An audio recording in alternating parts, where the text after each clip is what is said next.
कुछ लोगों ने ज्वाइन किया है। Can see that. So I will start from class 10th, ठीक है। So 10th में 85% आए थे, 12th में 94.5% आए थे। If anybody is not comfortable with English, तो एक बार मुझे chat box पे बता देना, ठीक है। So then I scored 94.5% in class 12, and then came the turning point. अभी actually turning point तो नहीं, but then came a time कि I was very confused on what should I do. So I thought of doing MBA, I thought of doing just BCom, I thought of helping my father with his business, I thought of doing CA, I thought of doing 10 things. But I wasn't sure of what I wanted to do. I was absolutely clueless about what I actually want to do. So there was this coaching I was going, and I was taking my coaching classes of class 12 from a teacher who actually teaches chartered accountancy courses as well. So वहाँ पे ना form बढ़ रहे थे, जो वहाँ पे हमारी कोचिंग में फॉर्म बढ़ रहे थे। आई थॉट मैंने फॉर्म ले लिया एंड आई वाज लाइक कि चलो यार करते हैं। मतलब अब ऐसा नहीं था कि बिल्कुल ही कुछ बेसिस नहीं था, फॉर्म बढ़ रहा था और ले लिया था और कर लिया था और हो गया था, ऐसा नहीं था।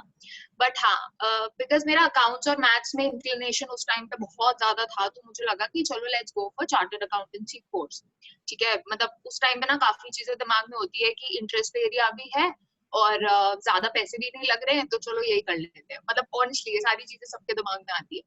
देन आई स्टार्टेड, सीपीटी तो आराम से क्लियर हो गया था, तो आई थिंक 152 154 ऐसे कुछ आए थे, तो वो आ गया था, कुछ बोलते हैं ना उसको, जैसे एग्जेम्पशन बोलते हैं वैसे, डिस्टिंक्शन हाँ डिस्टिंक्शन आ गया था। देन उसके बाद IPCC, I thought of giving both groups. उस टाइम पे मेरे जो टीचर थे उन्होंने भी मेरे को यही सजेस्ट किया था कि तुम बोथ ग्रुप दे दो, बिकॉज कंसिस्टेंटली एक अच्छा मतलब रिकॉर्ड रहा था, इस वजह से शायद उन्होंने ये सजेस्ट किया था। तो मेरे 421 मार्क्स आए थे 700 में से, and I clear both groups of IPCC. Am I not audible, guys? No, you are, and yes, you are audible. Okay. Please continue. I think Ayush, आपके end पे there's something. Okay, Malik, I will also add on to that. हाँ जी. So then I completed my IPCC. सब कुछ बहुत normal चल रहा था. I was going very मतलब मैं बहुत खुश थी. दिशा CPT पास कर लिया. 12th में बहुत अच्छे नंबर ले आई तुम. फिर उसके बाद तुमने IPCC में भी बहुत अच्छे से परफॉर्म किया. So I was very happy with myself, very confident about myself. अब आता है मेरी लाइफ में ट्विस्ट. अब क्या हुआ, मैंने दिया CA फाइनल का फर्स्ट अटेम्प्ट. बहुत कॉन्फिडेंट थी मैं अपने आप को लेकर के. मैं ही नहीं, मेरे पेरेंट्स, मेरे ऑफिस में जो मेरे सर थे, मेरे प्रिंसिपल थे, मेरे आसपास के जितने भी कोलीग्स थे, मेरे जितने भी फ्रेंड्स थे, मेरे सारे school friends, everybody was very confident कि हमें दिशा पे तो पूरा कॉन्फिडेंस है और दिशा कर लेगी, ठीक है. मेरे भी दिमाग में वो चीज मैंने बैठा ली थी. That was a mindset for me कि हाँ दिशा तुम कर लोगी, ठीक है. You have always been so good in everything और तुम कर लोगी. मतलब एक कह सकते हो काइंड ऑफ मतलब एक इम्प्रैक्टिकल सा एक थॉट बैठ गया था दिमाग में कि हाँ दिशा तुम कर लोगी, ठीक है. तो मैंने मेहनत बहुत करी थी. सो मेरे को 5 मंथ्स की लीव मिली थी और मैंने 5 मंथ्स बहुत मेहनत करी थी. हार्ड वर्क मैंने बहुत ज्यादा करा था, बिकॉज मैं 12 घंटे 14 घंटे पढ़ती थी रोज. फिर उसके बाद मैंने अपने एग्जाम्स, जब आई थिंक मई में मेरे एग्जाम्स थे और अप्रैल का महीना आया, और अप्रैल के महीने में आई वाज टोटली लॉस्ट. मैंने अपनी बुक्स उठाई, मैंने पढ़ना चालू किया, मैंने रिवाइज करना चालू किया, एंड आई वाज मतलब मुझे लग रहा था कि ये क्या हो रहा है मेरे साथ. मुझे कुछ याद नहीं आ रहा था, बिकॉज मैंने प्रॉपर्ली रिविजन्स बीच में नहीं करे थे. एक कंटिन्यूअस स्पैन पे मैंने रिविजन्स नहीं किए थे. तो अब मेरी लाइफ का सबसे पहला और सबसे बड़ा फेलियर. सो मैंने एग्जाम दिए किसी ना किसी तरह. वो जो 16 दिन का प्रेशर था वो मुझसे बिल्कुल नहीं लिया जा रहा था, जो बोथ ग्रुप का प्रेशर था, ठीक है. मैं उन 16 days I couldn't sleep for those 16 days. I was very मतलब puzzled. मुझे समझ नहीं आ रहा था हो क्या रहा है, कि दिशा तुमने इतनी मेहनत करी है, सब लोग इतना एक्सपेक्ट करे. मतलब 10 टाइप के थॉट्स, सबके प्रेशर्स मैंने अपने दिमाग में ले लिए थे. अपने बारे में नहीं, सबके एक्सपेक्टेशंस के बारे में बहुत ज्यादा सोच रही थी. फिर मैं फेल हो गई और मेरे 231 मार्क्स आए थे सिर्फ आउट ऑफ 800. तो मैं और ज्यादा अपने ऊपर से कॉन्फिडेंस मेरा कॉन्फिडेंस लेवल नेगेटिव में जा चुका था. तो I had totally lost all confidence in my self. वो जो बिलीव इन योरसेल्फ वाली थ्योरी होती है वो बिल्कुल जीरो हो चुकी थी. फिर उसके बाद मैंने सेकेंड अटेम्प्ट में जब मैंने सोच लिया था कि मेरे को एग्जाम देने ही नहीं है, तो बट देन आई थॉट कि चलो दिशा कोई नहीं, एक ग्रुप दे दो, फोर्थ ग्रुप नहीं देना है तो एक ग्रुप दे दो। फिर एक ग्रुप दिया, फिर से फेल हुई। आई थिंक 150 कुछ आए थे आउट ऑफ 200, मतलब 200 पासिंग में से, तो नहीं नहीं क्लियर हो पाया। फिर उसके बाद थर्ड अटेम्प्ट में थोड़ा अपने आप का कॉन्फिडेंस थोड़ा मैंने बेटर कर लिया था, और मैंने दोनों ग्रुप्स दिए एंड देन आई स्कोर्ड 363 के करीब कुछ मार्क्स आए थे, तो फिर से फेल हो गई। तो 3 अटेम्प्ट हो गए थे, कोई भी एग्जेम्पशन नहीं आई थी, कुछ भी रे ऑफ होप या रे ऑफ लाइट नहीं दिख रही थी, एंड मैं डिप्रेशन में जा चुकी थी, मुझे बहुत एंजाइटी अटैक्स आ रहे थे, और मेरे साथ हर वो चीज हुई थी जो एक बहुत ही सुपर डिप्रेस्ड सीए स्टूडेंट के साथ होती है। फिर मैंने किसी तरह अपने कॉन्फिडेंस को वापस लेके आई, मैंने बहुत मोटिवेशनल वीडियोस देखे, ज्यादा लोगों से बात नहीं करती थी मैं, बट मैंने अपने आप के स्ट्रैटेजीज पे बहुत ज्यादा वर्क अपॉन करना स्टार्ट किया। वो भी मैं बताऊंगी आपको डिटेल में आगे जाकर के जब हम क्वेश्चंस टेकअप करेंगे। तो फिर उसके बाद फाइनली फोर्थ अटेम्प्ट में जा करके मैं क्लियर कर पाई, जब मेरे 440 आए थे 800 में से, और मेरे दोनों ग्रुप एक साथ तभी क्लियर हुए थे। And then I had that sense of motivation, and I had another sense of this feeling कि भाई मैंने जितना सफर किया अपने सीए जर्नी में, मैं नहीं चाहती कि और कोई इस चीज से सफर करे। Then I started my YouTube channel CA Disha Makhija के नाम से, and I started posting videos there। अभी भी वो है, and it is an ongoing event that is there। Then I started with an academy पे मैंने teaching start करी, cost management accounting की। Then I started with Instagram channel also CA Disha Makija se, and now finally I have announced my classes for cost and management accounting। So मतलब journey बहुत ज्यादा CA student specific मैंने अपनी बना ली थी, because I don't want कि मैंने जो गलतियां करी वो कोई और करे। So this was about my journey, and आज का मेरा एक यही सोल मोटिव है इस पूरे के पूरे लेक्चर का, कि मैं आप लोगों को जो गलतियां मैंने करी थी, वो आप में से एक भी बच्चा वो गलती तो बिल्कुल भी ना करे। So that is why we both are here. Ashish ने ऑडिट में 76 स्कोर किया था, all India second highest, and मैंने ऐसा कुछ सुपर वो तो नहीं किया था, बट स्टिल वो फेलियर से टैकल करना, आई थिंक वो एक्सपीरियंस मैं अपना आप लोगों के साथ शेयर कर सकती हूँ। So I think that is about myself। So so I think Ashish, we can start with the main agenda of the session now. Yes, yes. I will just brief around that, and then we can just display the PPT, and then we can move ahead. So, guys, what we have done for you all is हमने एक story setup किया है जिसपे ना एक बंदा है राहुल नाम का, ठीक है। अब उसके हर स्टेज को हमने ये डाला है कि भाई कैसे उसने एक एक स्टेज अपने सीए के पार किए हैं। सो उनको जब हमने ड्राफ्ट किया है तो we have ensured that like the questions which you have put on the Google forms, like it is something which is covering all the questions, most of the questions till yesterday night we had. So we will be sharing Rahul's journey in form of Q&A session, and accordingly there would be some questions where we will be seeking inputs from you in form of MCQ answers. So you will be given a, let's say we will be reading out the question, and then you will be given somewhere around, let's say 40 or 45 seconds to give your comments, like as in अगर आप राहुल के जगह होते तो आप वहाँ पे क्या लेते। तो एंड उसके बाद we will come up with each and every answer, solutions to them, and then we can move ahead with the session. I hope you guys will enjoy this case study format, and let us know like in case you have any questions in between, you can always put it in the chat box and we are happy to take them. I think Disha, can you please share your screen and present the case study to them? Yes, Ashish, just a second. Sure. So can you guys can you see my screen, Ashish? Not yet. I have Not yet. already started sharing it. It's appearing as your screen sharing. Yeah, Disha, it's visible. Okay. Ashish, I don't know. It's not appearing at mine. I will just let you know once. Not yet. I will just let you know once it's visible, or else I will just download it on my phone also. Just give me a second. Yeah, it's visible now. Okay. चलो perfect. Start करते हैं फिर. So I'll just take you through the beginning of the story. So Ashish, begin करें? हाँ एकदम. हाँ. Okay. बच्चे wait कर रहे हैं. So the case study goes like this. So Rahul, नाम तो सुना ही होगा. has just passed his examination for CA Foundation and is going to prepare for CA Intermediate. He is scared of the fact that the CA examinations are one of the toughest examinations one could give. While planning for his CA tuitions, he came across multiple coaching modes and is now confused regarding which mode to choose. Below mentioned are the options which he had. Let's find out what we can suggest. So I would like you all to answer in the chat box. What would you suggest Rahul कि उसको कौन सा mode of coaching choose करना चाहिए या mode of study choose करना चाहिए? The first being self study from ICI material. Second is notes of private tutors. Third is taking face-to-face classes, and fourth is taking online or pen drive classes. So you guys have around 30 to 40 seconds to answer this. Okay, we have started getting answers. Some are saying take face-to-face classes.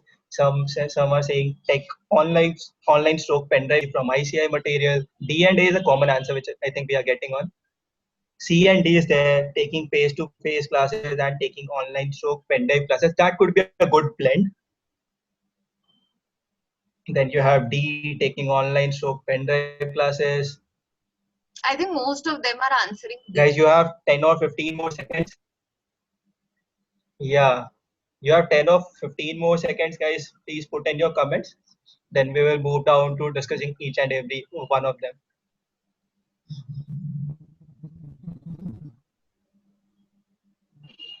I think most of them are saying D. Yes.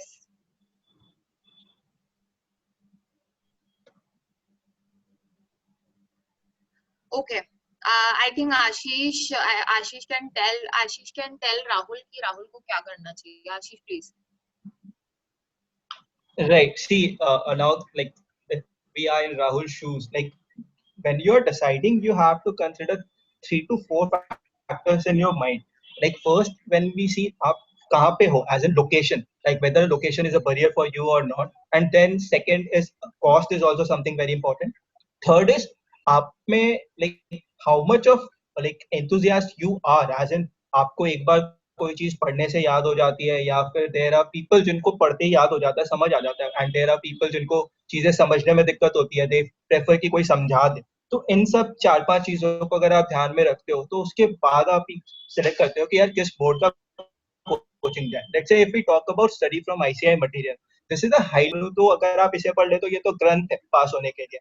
But the thing is ICAI का material is not that easy to comprehend. And जैसे जैसे आप level पे ऊपर बढ़ते जाते हो from foundation to IPCC final, वो मॉड्यूल और कॉम्प्लेक्स होते जाती है. तो it is highly recommended, but yeah it could be blended with something. आप स्टैंड अलोन खाली स्टडी मटेरियल पढ़ते हो तो आई थिंक कहीं ना कहीं ऐसा होगा कि कंसेप्चुअल क्लैरिटी की थोड़ी सी दिक्कत आ सकती है. बट या अगर आपके पास कोई समझाने वाला है जो आपको कंसेप्ट समझा देता है, उसके बाद अगर आप आईसीआई मटेरियल को रेफर करते हो तो I think that is very good, right. And second, coming down to notes of private tutor, ये सिमिलर लाइंस है ए और बी. अगर मैं बात करूँ, आप अगर नोट से भी पढ़ रहे हो तो अगर आपको वो नोट्स कोई समझा दे तो वो बहुत बेटर रहता है, तो आपको समझ में आ जाता है एग्जैक्टली क्या चीज है. ऑप्शन नंबर सी है taking face to face classes. यार ये मेरे साथ हुआ करता था, मतलब मैं ना वर्चुअल मोड पे बहुत ज्यादा कंफर्टेबल नहीं रहता था. जैसे मैंने प्रवीण शर्मा की क्लासेस तो ली थी फाइनल में, बट मेरे को संजय सराफ सर का क्लास ज्यादा इसलिए पसंद था क्योंकि मैं उनका लाइव क्लास अटेंड करता था. मतलब not disrespecting any teachers, but या एक पर्सनल वो हो जाता है मेरे को connect when you with a teacher जो लाइव पढ़ा रहा होता है. तो ये सबका पर्सनल अपना ओपिनियन होता है कि लाइव जाना है या ऑनलाइन क्लासेस लेना है. And taking online stroke pen drive classes, I would say ये बहुत अच्छा बून है आप लोगों के लिए जिसको आपने यूज करना चाहिए. क्योंकि क्या होता है, हम लोग आर्टिकलशिप में ऑलरेडी परेशान रहते हैं, तो ये आपको क्या होता है फ्लेक्सिबिलिटी प्रोवाइड करती है. यार चलो आप ऑडिट के लिए कहीं ट्रैवल कर रहे हो, हाँ चलो ठीक है, ऑडिट खत्म हो गए, 7-8 बजे तक आपने काम कर लिया, उसके बाद अब 2 घंटे गेस्ट हाउस में बैठे हो या होटल पे बैठे हो तो तब भी क्लास कर लिया आपने. लोकेशन बरियर जो है उसको वो खत्म कर देता है. तो I think this is also very effective tool. तो मतलब I have seen someone commenting कि डी और ए का ब्लेंड होना चाहिए, मतलब ऑनलाइन और study material. I think that is a very good option blend का जो आप यूज कर सकते हो. Classes even they are very effective, आप चाहो तो उसके थ्रू भी सब कुछ कर सकते हैं. And from a cost perspective also they are very good. Cost level पे वो बहुत ज्यादा कम होता है, तो आपके पॉकेट में उतना बड़ा होल नहीं करता है वो. And currently the classes are priced a bit hefty if you see. So I think that would be all from my end when you select a tuition or like a mode to enter into. Disha, is there anything you want to add on this? नहीं, आई think आशीष बस perfect है। बस यही एक चीज हमें ध्यान रखनी चाहिए कि आईसीआई मटेरियल को ना, मैंने भी अपने फर्स्ट 2 अटेम्प्ट्स में आईसीआई मटेरियल को बहुत ज्यादा निग्लेक्ट किया था, एंड अल्टीमेटली मैं वहीं पे जाकर के फंसी थी कि एग्जाम में वो लोग को प्रेजेंटेशन उसी के हिसाब से चाहिए होती है, पॉइंटर्स उसी के हिसाब से होनी चाहिए। तो हमेशा उसको ना साइड बाय साइड लेके चलना चाहिए। Even if you are taking personal tuitions with some tutors, तो फिर आईसीआई मटेरियल को जरूर ध्यान में रखो। राइट, सो आई थिंक अब राहुल को पास करा दे फाउंडेशन, आप लोग क्या बोलते हो? सॉरी, इंटरमीडिएट पास करा दे या नहीं करा, या अटेम्प्ट लगवाने, बताओ गाइस। क्या उनको आईपीसीसी एक बार में पास कराना है या अटेम्प्ट लगवाने? पास करवा पास देते हैं। करवाने बोल रहा है हम। अब अमन कह रहे पास करवा दो। चलो ठीक है अमन, तुम्हारी बात मान ली। Okay, so good job guys, Rahul has passed Good job guys, Rahul has examination. Yes, so but now he is worried about the selection of articleship firms. So he came across the following alternatives to select from. First is articleship उसको एक small firm से करनी चाहिए, या फिर articleship mid size या consultancy firm से करनी चाहिए, या फिर articleship करनी चाहिए from Big Four और GT, या फिर dummy articleship करवा दें राहुल को। And then we have these 2 alternatives also available. Alternative 1 is Rahul is having his regular college, and alternative 2 is Rahul is done with his college and now he is pursuing CA. So Ashish can guide Rahul again कि Rahul को क्या करना चाहिए। Yes Ashish. Right, but I will expect them to answer like इनका क्या opinion है जो है, मतलब हमारे party. Yes, so another opinion है कहाँ से करनी चाहिए articleship. Another 30 seconds for you guys to answer. Right, I think सबको बिग फोर से आर्टिकलशिप करनी है क्या? यार मत करो, बिग फोर से आर्टिकलशिप चाल ले लेते हैं।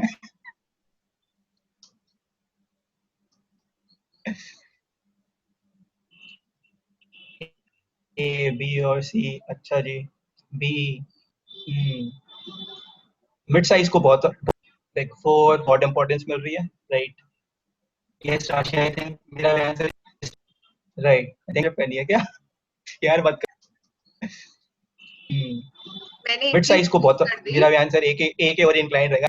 Okay guys, I think that will all. Thank you for participation. I could see big four से बहुत क्या हुआ? मैं कह रही थी मैंने एक चीज मिस कर दी कि जॉनी राहुल को रैंक दिलवाना चाहता है इंटरमीडिएट में। यार नहीं, right. So if we start करते हैं सबसे नीचे वाले से, डमी आर्टिकलशिप। भैया नहीं सजेस्ट करते हैं हम, ये इलीगल है, क्योंकि अगर पकड़े गए तो डिग्री चल जाएगी, पास भी हो गए तो उसके बाद। ठीक है, उसके बाद आते हैं ऑप्शन नंबर 2, बिग फोर या फिर ग्रांट थॉर्टन के साथ। यार बिग फोर के साथ दिक्कत क्या है? लेट्स से अगर आपको पता है कि आपको कोई स्पेसिफिक फील्ड में अपना करियर बनाना है, क्योंकि बिग फोर्स में आप डिपार्टमेंट स्पेसिफिक काम कर रहे होते हो। ठीक है, लेट्स से अगर आप टैक्स के फील्ड में हो तो आप टैक्स में काम कर रहे हो, अकाउंट्स में हो तो ऑडिट में हो तो ऑडिट की काम कर रहे हो, इंटरनल ऑडिट में हो तो इंटरनल ऑडिट कर रहे हो, डायरेक्ट टैक्स, इनडायरेक्ट टैक्स, जिसमें डिपार्टमेंट स्पेसिफिक में हो आप उस डिपार्टमेंट स्पेसिफिक का काम कर रहे होते हो। तो आई थिंक ये मतलब as an at that stage आप मतलब सी मार्केट का अगर मैं बात करूं, हाँ अगर मैं मार्केट का बात करूं, ठीक है, बिग फोर को बहुत इज्जत मिलती है, उनके बंदों को इज्जत मिलती है। क्यों यार? क्योंकि वो 3 साल अपने आप को गंदे तरीके ग्रिल करा के आ चुके होते हैं। राइट, ठीक है, तो ये एक बहुत ही रिस्की सिनेरियो होता है बिग फोर। ये लोग बिग फोर करते हैं लेट्स से जिनको पता है कि हाँ मेरे को लाइफ में ऐसे ही मूव करना है, तो इट्स ओके, आप जाओ बिग फोर, जाओ जीटी जाओ, दैट इज हाईली रिकमेंडेड, करो। But it is again a personal choice कि आप यार कितना एफर्ट डालने को तैयार हो, क्योंकि अल्टीमेटली सीधा बात है, आप जब सीएम में घुसे हो तो आपका गोल होता है फाइनल पास करना। बट या अगर आप बिग फोर से आर्टिकलशिप करते हो तो या ठीक है, आपके काफी बार अटेम्प्ट हो जाते हैं कि लेट्स से आपने मल्टीपल अटेम्प्ट दिए, चलो कोई बात नहीं, बिग फोर का बच्चा है, बिग फोर ने सता रखा होगा इसको, तो सीरियस के अल्टीमेट अटेम्प्ट्स लग गए, तो वो छोड़ के रिक्रूटर आपको थोड़ा सा इज्जत ज्यादा दे देता है। फिर ये है बिग फोर से आप जाते हो तो लोगों को ये लगता है अच्छा इसे काम आता होगा, बट आपको काम आपको एक डिपार्टमेंट स्पेसिफिक तक रेस्ट्रिक्ट हो जाता है। So if coming down to option number B, जहाँ पे आप बोल रहे हो कि आर्टिकलशिप मिड साइज या फिर कंसल्टेंसी फर्म से करना है, तो इसमें भी सिमिलर लाइन ऑफ रेस्ट्रिक्शंस जो मतलब या फिर कंसिडरेशन जो मैं बता रहा था बिग फोर या फिर जीटी के लिए, क्योंकि इनमें भी कितने बार यही होता है कि आपको एक डिपार्टमेंट स्पेसिफिक काम दिया जाता है, राइट? तो अब उसमें भी डिपेंड करता है। लेट्स से अगर मैं बात करूं दिल्ली के कुछ बड़े फर्म्स, एसएस कोठारी का बात कर लूं या एसएनबी का बात कर लूं, तो इनमें भी या Ayush, that is perfectly correct, grilling होती है, बट यार बिग फोर लेवल की ग्रिलिंग नहीं, ग्रिलिंग कहीं नहीं होती है। बिग फोर वाले, मैंने काम किया था जब मैं इससे पहले ईवाई पे था, तो मेरे को याद है, मैं मेरे अंडर जो आर्टिकल्स होते थे यार, मैं उनको बैठाया करता था 9 9 9:30 बजे तक रोज, क्योंकि यार काम इतना होता था। एंड वो ग्रिलिंग मैं जानबूझ के नहीं करता था, बट करना पड़ जाता था because of the amount of the work and expectations of the work, कि भाई क्योंकि उनके स्टैंडर्ड जो होती है ना काम का, वो डिलीवरी बहुत स्ट्रांग होनी चाहिए। तो अगर आपको कोई भी चीज को बहुत स्ट्रांग करना है या डिलीवर अच्छे से करना है, तो आपको टाइम लगेगा ही। तो that is one of the thing, right? So mid size and consultancy firms is a good option. यहाँ पे आपको सीखने को काफी कुछ मिलता है, बट या यहाँ पे भी वो कितने बार डिपार्टमेंट स्पेसिफिक वाला कंसिडरेशन आ जाता है।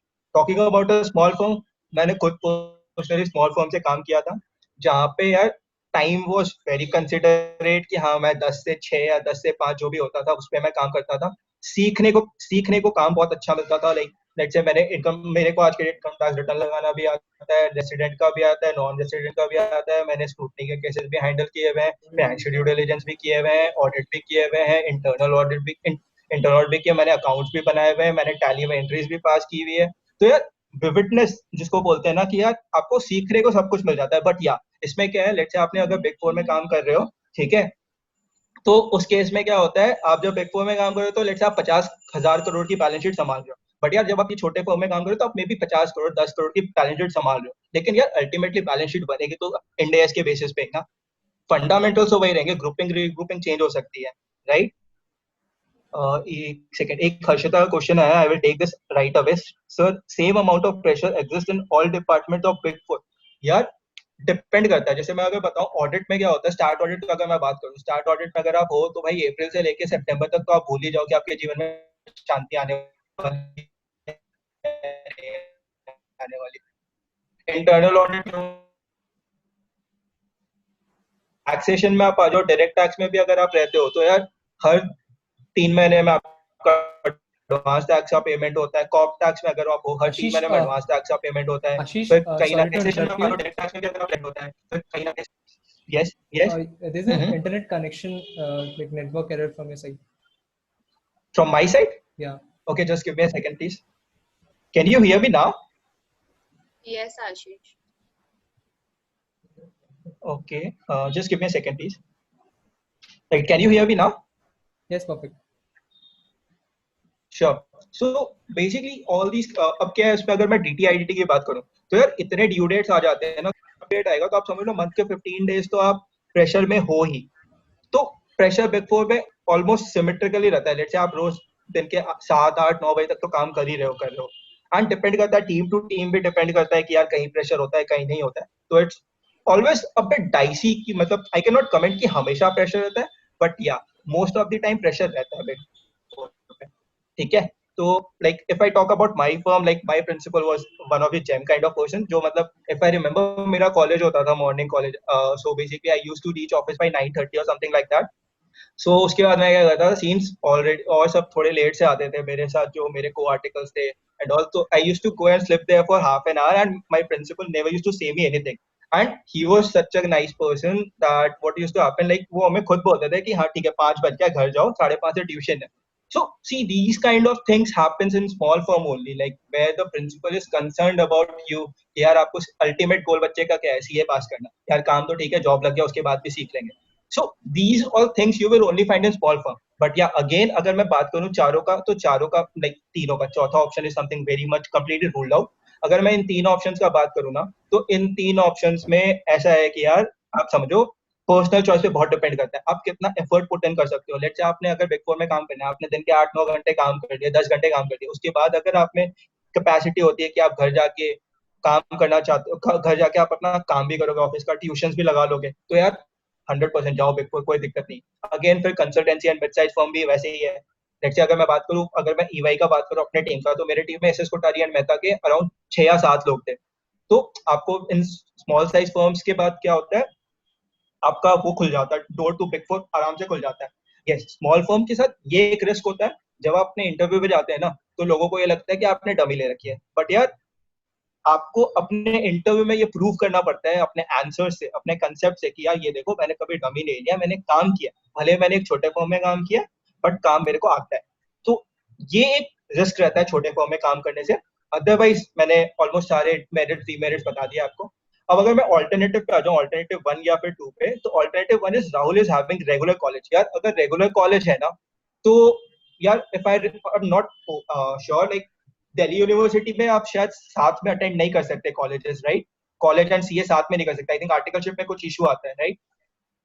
तो आप अकॉर्डिंगली वो कॉल ले सकते हो कि कैसे करना है या नहीं करना है। जैसे मैं कैलकाटा यूनिवर्सिटी से हूँ, तो हमारे यहाँ क्या था, हमारा मॉर्निंग कॉलेज होता था, उसके बाद आप आर्टिकलशिप कर सकते हो, राइट? ठीक है, तो वो ध्यान रख सकते हो आप।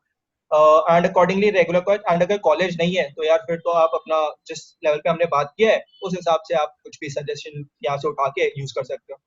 I think there's a question Johnny say if a person is working in Big Four, there is no chance of self-study even of weekends, as rest is very much required. Completely agreed, Johnny. ये हाल होता है, मैंने देखा है लोगों के साथ ये होते हैं, बट उसके बाद भी लोग करते हैं, लोग रैंक भी लेके आते हैं बिग फोर में काम करने के बाद फर्स्ट अटेम्प्ट में वो भी।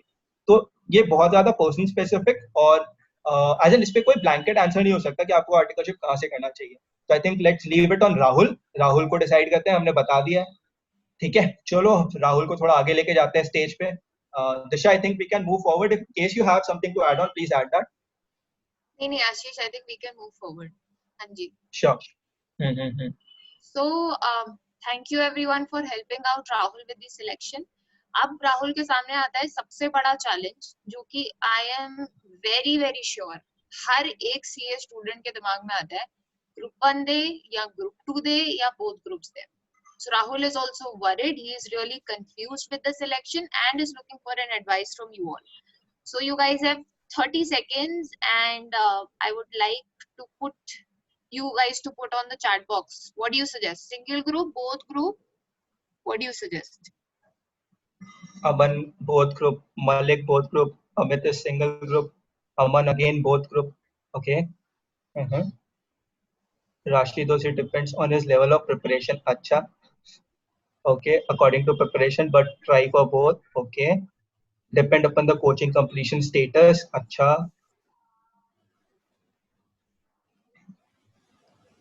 I think Disha, you can take this one. I think we have got sufficient answers. Okay.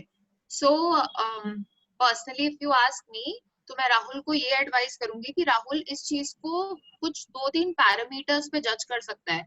So I wouldn't say कि राहुल को ग्रुप 1 के लिए ही जाना चाहिए या फिर राहुल को बोथ ग्रुप्स के लिए ही जाना चाहिए. पहले मुझे ये जानना पड़ेगा कि राहुल की प्रेपरेशन किस हिसाब से हो रखी है. That is one thing.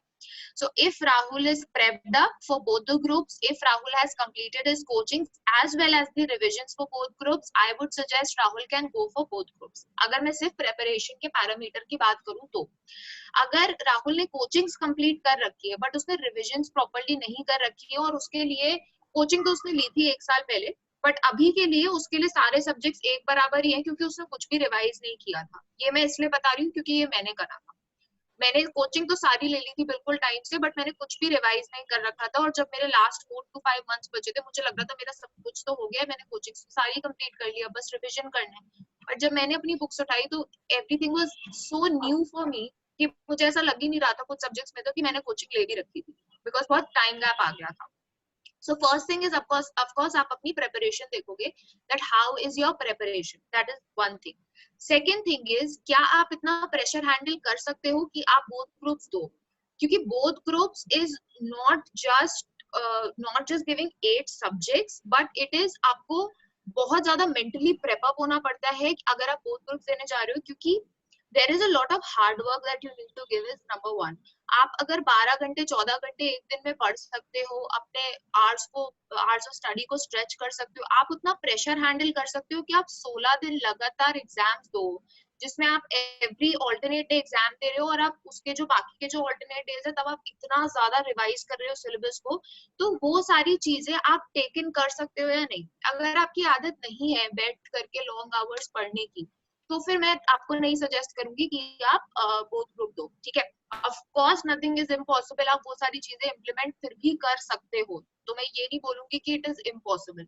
But कुछ लोगों का होता है कि मेरा बस बहुत मन है बोथ ग्रुप देने का, प्रेपरेशन हुई है नहीं हुई है वो आप प्रेशर हैंडल कर सकते हो नहीं कर सकते हो, इन सबसे कोई फर्क नहीं पड़ रहा है, बस मेरा मन है बोथ ग्रुप देने का। तो ये एक मतलब एक जिद नहीं होनी चाहिए, क्योंकि बहुत लोगों के लिए इट इज अ जिद कि यार मैं तो बोथ ग्रुप ही दूंगा, मैं थोड़ी सिंगल ग्रुप दूंगा, तो ऐसे नहीं होता है।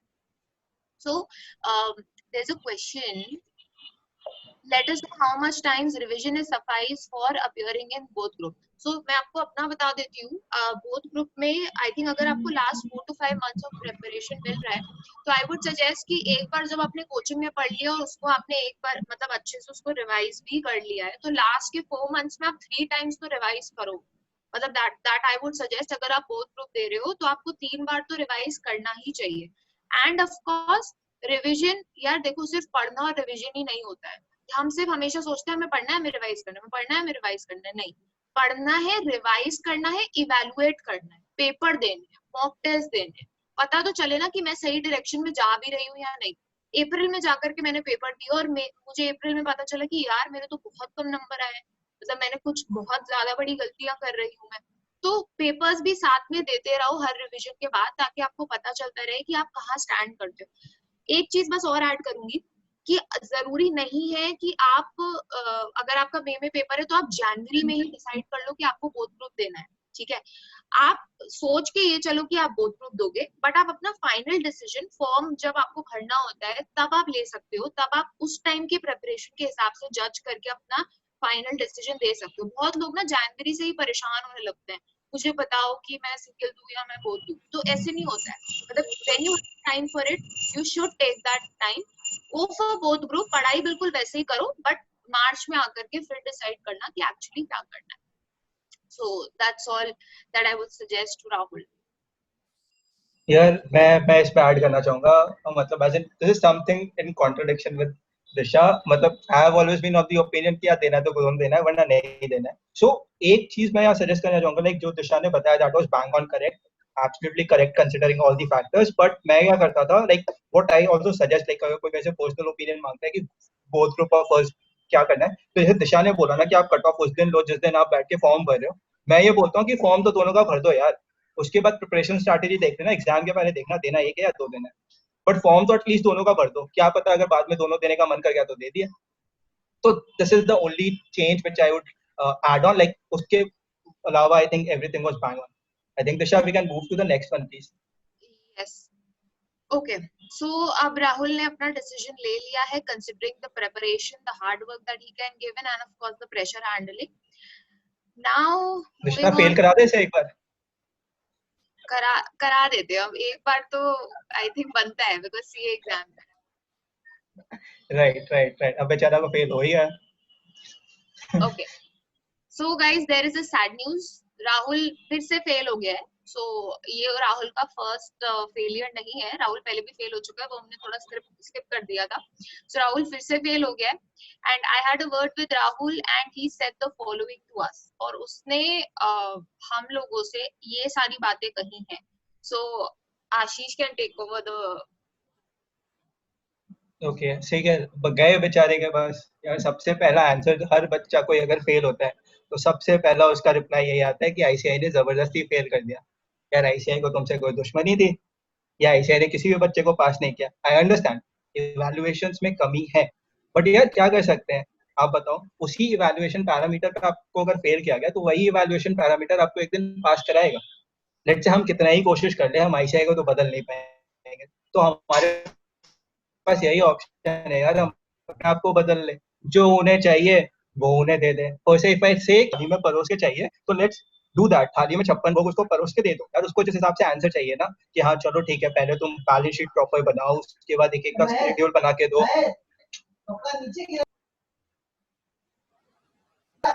Give me 1 second guys.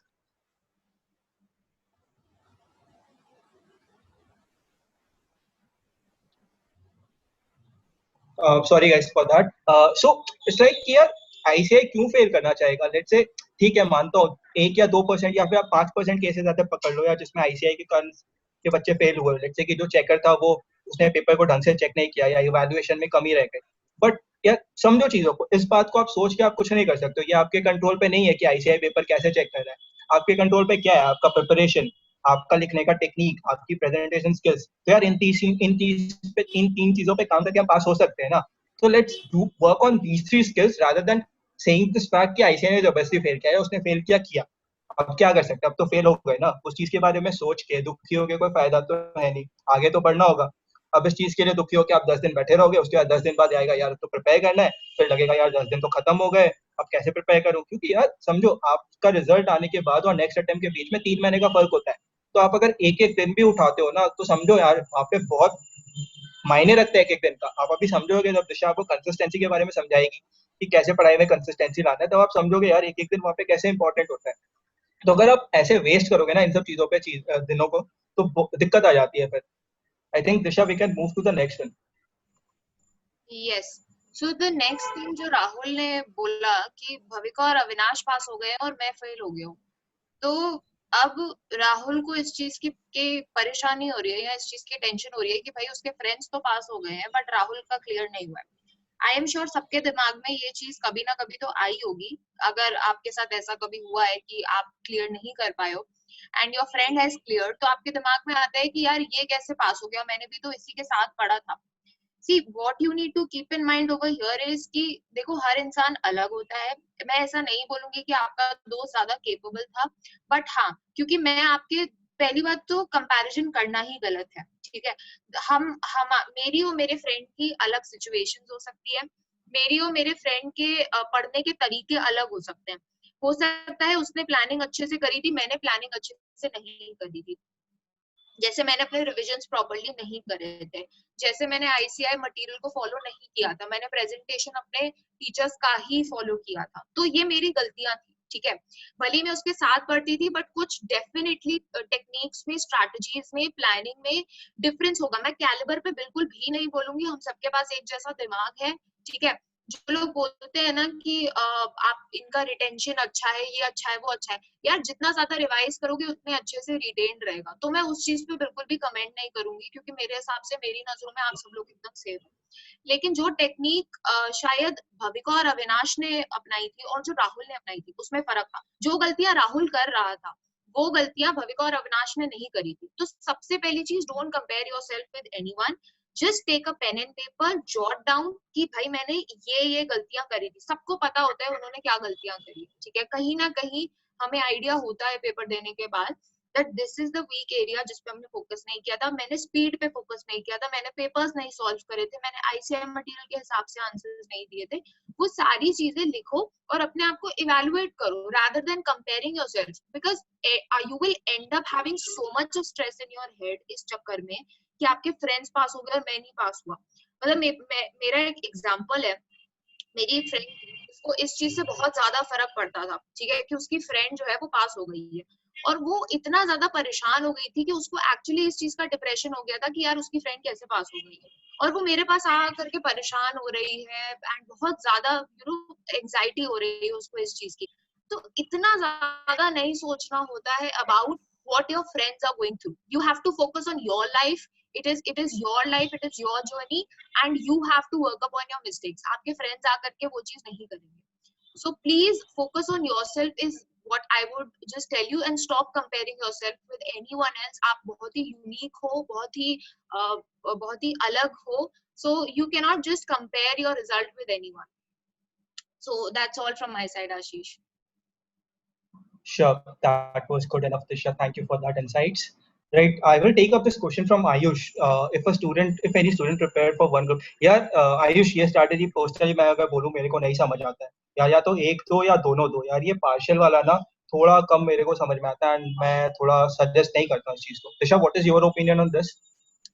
कई बार ना क्या होता है आशीष कि मेरे पास एक ग्रुप प्रिपेयर करने का तो टाइम है.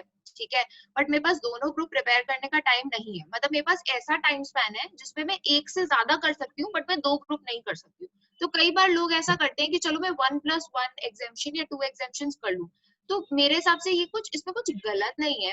कोशिश ये करो हमेशा कि आप बोथ ग्रुप दे पाओ या फिर सिर्फ सिंगल पे ही स्टिक करो, depending upon the Right. Time span. But अगर 1 से ज्यादा जा रहे हो, एक ग्रुप से ज्यादा जा रहे हो और 1-2 सब्जेक्ट्स एक्स्ट्रा भी पढ़ रहे हो और एग्जाम्शन के लिए भी कर रहे हो, मान लो एग्जाम्शन नहीं भी आती है तो आपकी प्रिपरेशन हो जाती है. तो मतलब मेरे हिसाब से इसमें ऐसा कुछ नहीं है कि कुछ मतलब आई वुडंट से कि ये स्ट्रैटेजी सही नहीं है। व्हाट आई फील कि यार लेट्स से जो आप एडिशनल टाइम अपना लगा रहे हो दूसरे सब्जेक्ट पे, उससे अच्छा आप उस एडिशनल टाइम को ना अपने उस पे लगा दो, क्या नाम है, ग्रुप 1 को फिर से रिवाइज हाँ करने में लगा दो, ताकि हाँ आपका ग्रुप 1 तो एटलीस्ट निकल जाए, rather than this should हाँ, not be done मतलब at the cost of sacrificing yes revision of group 1. Yes yes true, बिल्कुल बिल्कुल ट्रू। फर्स्ट ग्रुप को सैक्रिफाइस करके ये चीज बिल्कुल मत करना। Right. So now let's come to the third question. मेरे को लग रहा है मेरे बुक्स या फिर टीचर्स अच्छे नहीं थे यार, ये ना बहुत बार मैंने सुना है, लोग पढ़ के आते थे, लेट्स से उसने XYZ टीचर से पढ़ा कि यार XYZ टीचर से मजा आया, हो सकता है इसने सही से नहीं पढ़ाया होगा, मैं ABC टीचर से पढ़ूंगा। बट यार this I will conclude in one line, I would suggest you to read a single book 10 times rather than reading 10 books one time. I hope you guys are getting the essence. यार जिस book को पढ़ा आपने उसी book को पढ़ो, क्योंकि उस पर आपकी मार्किंग्स होती है, शॉर्ट नोट्स बनाए हुए होते हैं, कैप्शंस लिखे हुए होते हैं। यार तो क्यों मेहनत करना है नए बुक को लेके, नए बुक को फिर से करना। आई अंडरस्टैंड अमेंडमेंट आती है तो उसके अमेंडमेंट शीट्स मिलते हैं आपको, उसको यूज करो ना। आपको अगर कोई चीज पे वर्क करना है तो वो प्रेजेंटेशन पे बात करो यार। कोई भी टीचर कहीं से भी बुक बनाता है, मोस्टली वो ICI के मटेरियल या फिर लेट्स से जर्नल्स या फिर कहीं से इंटरनेट रिसर्च करके अपना बुक बनाता है। 80% कंटेंट हमेशा ICI का बुक का रहता है। तो रेस्पेक्टिव ऑफ द फैक्ट यार, आप किसी भी टीचर का बुक यूज करो, कोई बल्कि हो सकता है, कोई छोटा हो सकता है, बस यही होगा। लेकिन मैं हमेशा यही सजेस्ट करूंगा कि आपने जिस टीचर का बुक फर्स्ट अटेम्प्ट में यूज किया, सेकंड अटेम्प्ट में भी उसी का यूज करो, क्योंकि उस बुक से आप कंफर्टेबल हो चुके हो, तो रादर देन लुकिंग फॉर कि यार ऑल्टरनेटिव बुक्स दे देता हूँ, उससे अच्छा आप प्रेजेंटेशन पे फोकस करो। ICI का PM उठाओ, प्रैक्टिस पैनल अब तो बंद हो गया है, ICI का स्टडी मटेरियल उठाओ, उसमें देखो उसने क्वेश्चन को कैसे कि कैसे लिखा गया है, क्या लिखा गया। या आई एग्री जो जॉनी बोल रहा है कि मतलब there are certain books designed in a certain way that is for easy revision. But यार मैंने यहाँ पे ये बोला कि लेट्स से मैं अभी रिवीजन का बात ही नहीं कर रहा हूँ यार, रिवीजन फेज के लिए भी आपने फर्स्ट अटेम्प्ट में तो वो बुक्स लिए होंगे ना जो रिवीजन के काम आता है। लेट्स से अगर मैं मुनीश भंडारी सर का बात करूँ, उनका लॉ का जो हेफ्टी वाला बुक आता है, उसके बाद रिविजनरी बुक आता है, तो रिविजनरी बुक को आपने अपडेट किया होगा ना, क्योंकि रिविजन बुक में 100% कवरेज होती नहीं है, उस बुक का आपने गंदा किया होगा ना थोड़ा। तो आई थिंक अपने हाथ से किया हुआ चीज है ना, बहुत काम आता है। तो that is what I would suggest in this area, कि भाई एक बुक को 10 बार पढ़ लो रादर देन 10 बुक को एक एक बार पढ़ो। Disha, you can move down to the next one. Yes Ashish. सो अगली चीज जो राहुल के दिमाग में आ रही है, सो राहुल ने से कि अब मैं सीए छोड़ दूंगा, I have lost all confidence in me. So Rahul बिल्कुल मेरे जैसा ही है, बिकॉज मेरे साथ भी यही हुआ था। I think second attempt, first attempt में जब मेरे 231 मार्क्स आए थे तो मेरा कॉन्फिडेंस नेगेटिव लेवल में चला गया था, और मैंने क्या किया था, I started calling MBA colleges कि भाई क्या है, क्या सीन है, कैसे होता है MBA, कितना फीस है तुम्हारी। तो मैं ये सब करने लग गई थी, बिकॉज मैंने ऑलमोस्ट सोच लिया था कि भाई मैं CA नहीं करूंगी, क्योंकि CA मेरे को इतना ज्यादा खा रहा है ना लिटरली, कि मैं अपने आप को लूज करती जा रही हूँ in the process of becoming the chartered accountant. तो आई ऑलमोस्ट डिसाइडेड कि मैं बस छोड़ रही हूँ, क्योंकि अब अगर मैंने छोड़ा नहीं ना तो फिर मेरा कॉन्फिडेंस लिटरली मेरे ऊपर जो हल्का फुल्का भी बचा है ना वो बिल्कुल खत्म हो जाएगा। तो मैं बिल्कुल इस सिचुएशन में आ गई थी, but then there was something which was stopping me to just give up. मेरे से बिल्कुल भी गिव अप हो नहीं रहा था, मैं करना बहुत ज्यादा चाहती थी कि मैं गिव अप कर दूं, बट मेरे से हो नहीं रहा था, बिकॉज मैंने वो चीज एक गोल बनाया हुआ था, I had seen it as my dream. So then I thought कि चलो थोड़ा बहुत ट्राई कर लेती हूँ। तो मैंने ट्राई किया, तो सबसे पहले मैंने स्टार्ट किया अपने आप पे फोकस करना, अपने मेंटल हेल्थ पे फोकस करना स्टार्ट किया। मैंने मोटिवेशनल वीडियोस देखना स्टार्ट किया, और मुझे थोड़ा अपने ऊपर कॉन्फिडेंस बिल्डअप होने लगा। फिर मैंने कुछ इजी चैप्टर्स उठा करके उनको पढ़ना चालू किया, ताकि वापस से मेरे ऊपर मैं अपने ऊपर कॉन्फिडेंस लेके आ पाऊँ। ठीक है, तो उस टाइम पे मैंने थोड़ा अपने दिमाग के साथ मतलब आप कह सकते हो थोड़ा माइंड के साथ प्ले करने की कोशिश करी, कि मैं अपने माइंड को रिलैक्स कैसे कर सकती हूँ इजी चैप्टर्स में, अच्छे से ग्रिप बना करके, अच्छा पेपर में इजी चैप्टर्स में अच्छा स्कोर करके। जैसे धीरे धीरे करके स्लोली एंड ग्रेजुअली मैं आगे बढ़ी, और मैंने अपना कॉन्फिडेंस वापस बिल्डअप करना स्टार्ट किया। मैं ज्यादा लोगों से नहीं बात करती थी, मतलब स्पेशली जिनसे मुझे नेगेटिविटी आ रही है या नेगेटिव वाइब्स आ रही है, या फिर जो फ्रेंड्स मेरे को नीचे पुश डाउन करने की कोशिश कर रहे हैं, तो मैं ऐसे नहीं करती थी। I used to talk to just very limited people. And of course I also मैंने एक चीज स्टार्ट करी थी, जिन लोगों ने क्लियर कर लिया था and they scored with good marks. मैंने उनको कॉल करके उनसे बात करनी स्टार्ट करी, उनसे मतलब मैंने टेक्निक्स पूछनी स्टार्ट करी कि आपने कैसे पढ़ा था अपने सीनियर से, आपने कैसे पढ़ा था, what did you actually do, and I started building confidence in my self. मैंने सब्जेक्ट वाइज पेपर में लिख लिया था कि क्या क्या गलती मैंने हर सब्जेक्ट में करी थी, और मैं हर सब्जेक्ट पे टिक मार्क करके हाँ चलो दिशा दिस गलती का ये सोल्यूशन है, ये तुमने इम्प्लीमेंट करना स्टार्ट कर दिया। सो धीरे धीरे करके मैं राहुल को भी यही सजेस्ट करूंगी कि धीरे धीरे करके अपने ऊपर वो कॉन्फिडेंस तुम्हें वापस लाना है, क्योंकि तुम अगर गिव अप कर दोगे ना तो शायद तुम अपने आप को उस नजर से वापस नहीं देख पाओगे। और मैं उस टाइम पे मेरी क्या हालत थी और अभी मैं क्या हूँ, मुझे पता है कितना डिफरेंस है उस चीज में। तो अगर मैं अपने आप को पिक कर सकती हूँ उस सिचुएशन से यहाँ तक आ सकती हूँ, तो आई एम श्योर आप में से यहाँ बैठा हुआ कोई भी इंसान कर सकता है। So that is all I would like to suggest Rahul कि never give up and believe in yourself. ये दो चीजें तुम्हें मतलब blindly follow करती हूँ, guys should also follow. So that's what I said. Great one, Disha. I think yeah, CA छोड़ना is not an option. Yes, Johnny, CA needs a never back down attitude, right? I think that is an attitude that you need to fight this as like a strong battle. Like there could be like how it's going on or something like that. Okay, I will just move down to the next one. यार इतने amendments आ गए, कैसे पढ़े, अब मैं plan कैसे करूँ? See, just one thing like I like to add, like these questions form में ये जो है ना यार, ये हमने आप ही के क्वेश्चंस को उठा के डिजाइन किया है ताकि rather than चीजें बहुत बोरिंग ना हो जाए, जहाँ हम एक क्वेश्चन उठा रहे हैं उसका आंसर डाल रहे हैं, हमने उनको इस लेवल पे प्रेजेंट किया है ताकि मतलब क्वेश्चंस भी कवर हो जाए, एक स्टोरी भी बन जाए। I hope you guys are enjoying the session, right? A thumbs up or yes from you guys will let us know that how the session is going on.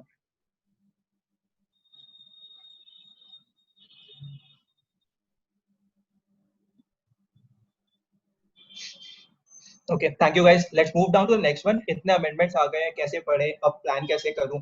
See, so इस questions पे I will cover two things कि यार fail हो गए, उसके बाद हम पढ़ाई कैसे करें, and दूसरा amendments को कैसे tackle करें, ठीक है? Let's say अगर मैं बात करता हूँ मई और नवंबर की, ठीक है? तो मई से नवंबर के बीच में ट्रांजिशन खाली दो ही सब्जेक्ट में आता है, वो है डायरेक्ट टैक्स और इनडायरेक्ट टैक्स में, एंड उसमें भी ट्रांजिशन का आपका जो लेवल होता है वो बहुत कम है, क्योंकि फाइनेंस एक्ट साल में एक ही बार बदलता है।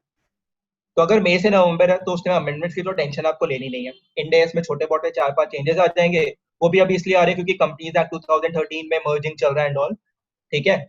एंड ऑडिट में थोड़े बहुत चेंजेस आ जाएंगे, लॉ में थोड़े बहुत चेंजेस आ जाएंगे, बट हाँ मई से नवंबर में चेंजेस का क्वांटम बहुत कम होता है कंपेयर टू नवंबर और मई में, ठीक है? लेट्स से अपना रिजल्ट मई का आ जाता है जुलाई में, जुलाई खत्म हो गया, आपने लेट्स से जुलाई में आपने 12 लेट्स से 20 या 21 जुलाई तक रिजल्ट आ गया, ठीक है? अब आप गलती से फेल हो गए, अब ठीक है, हो गए तो हो गए, आपने अपने आप को जोन से बाहर निकाला, फेलियर को एक्सेप्ट किया, आपने जोन से बाहर निकालते निकालते आपने पूरा कर दिया,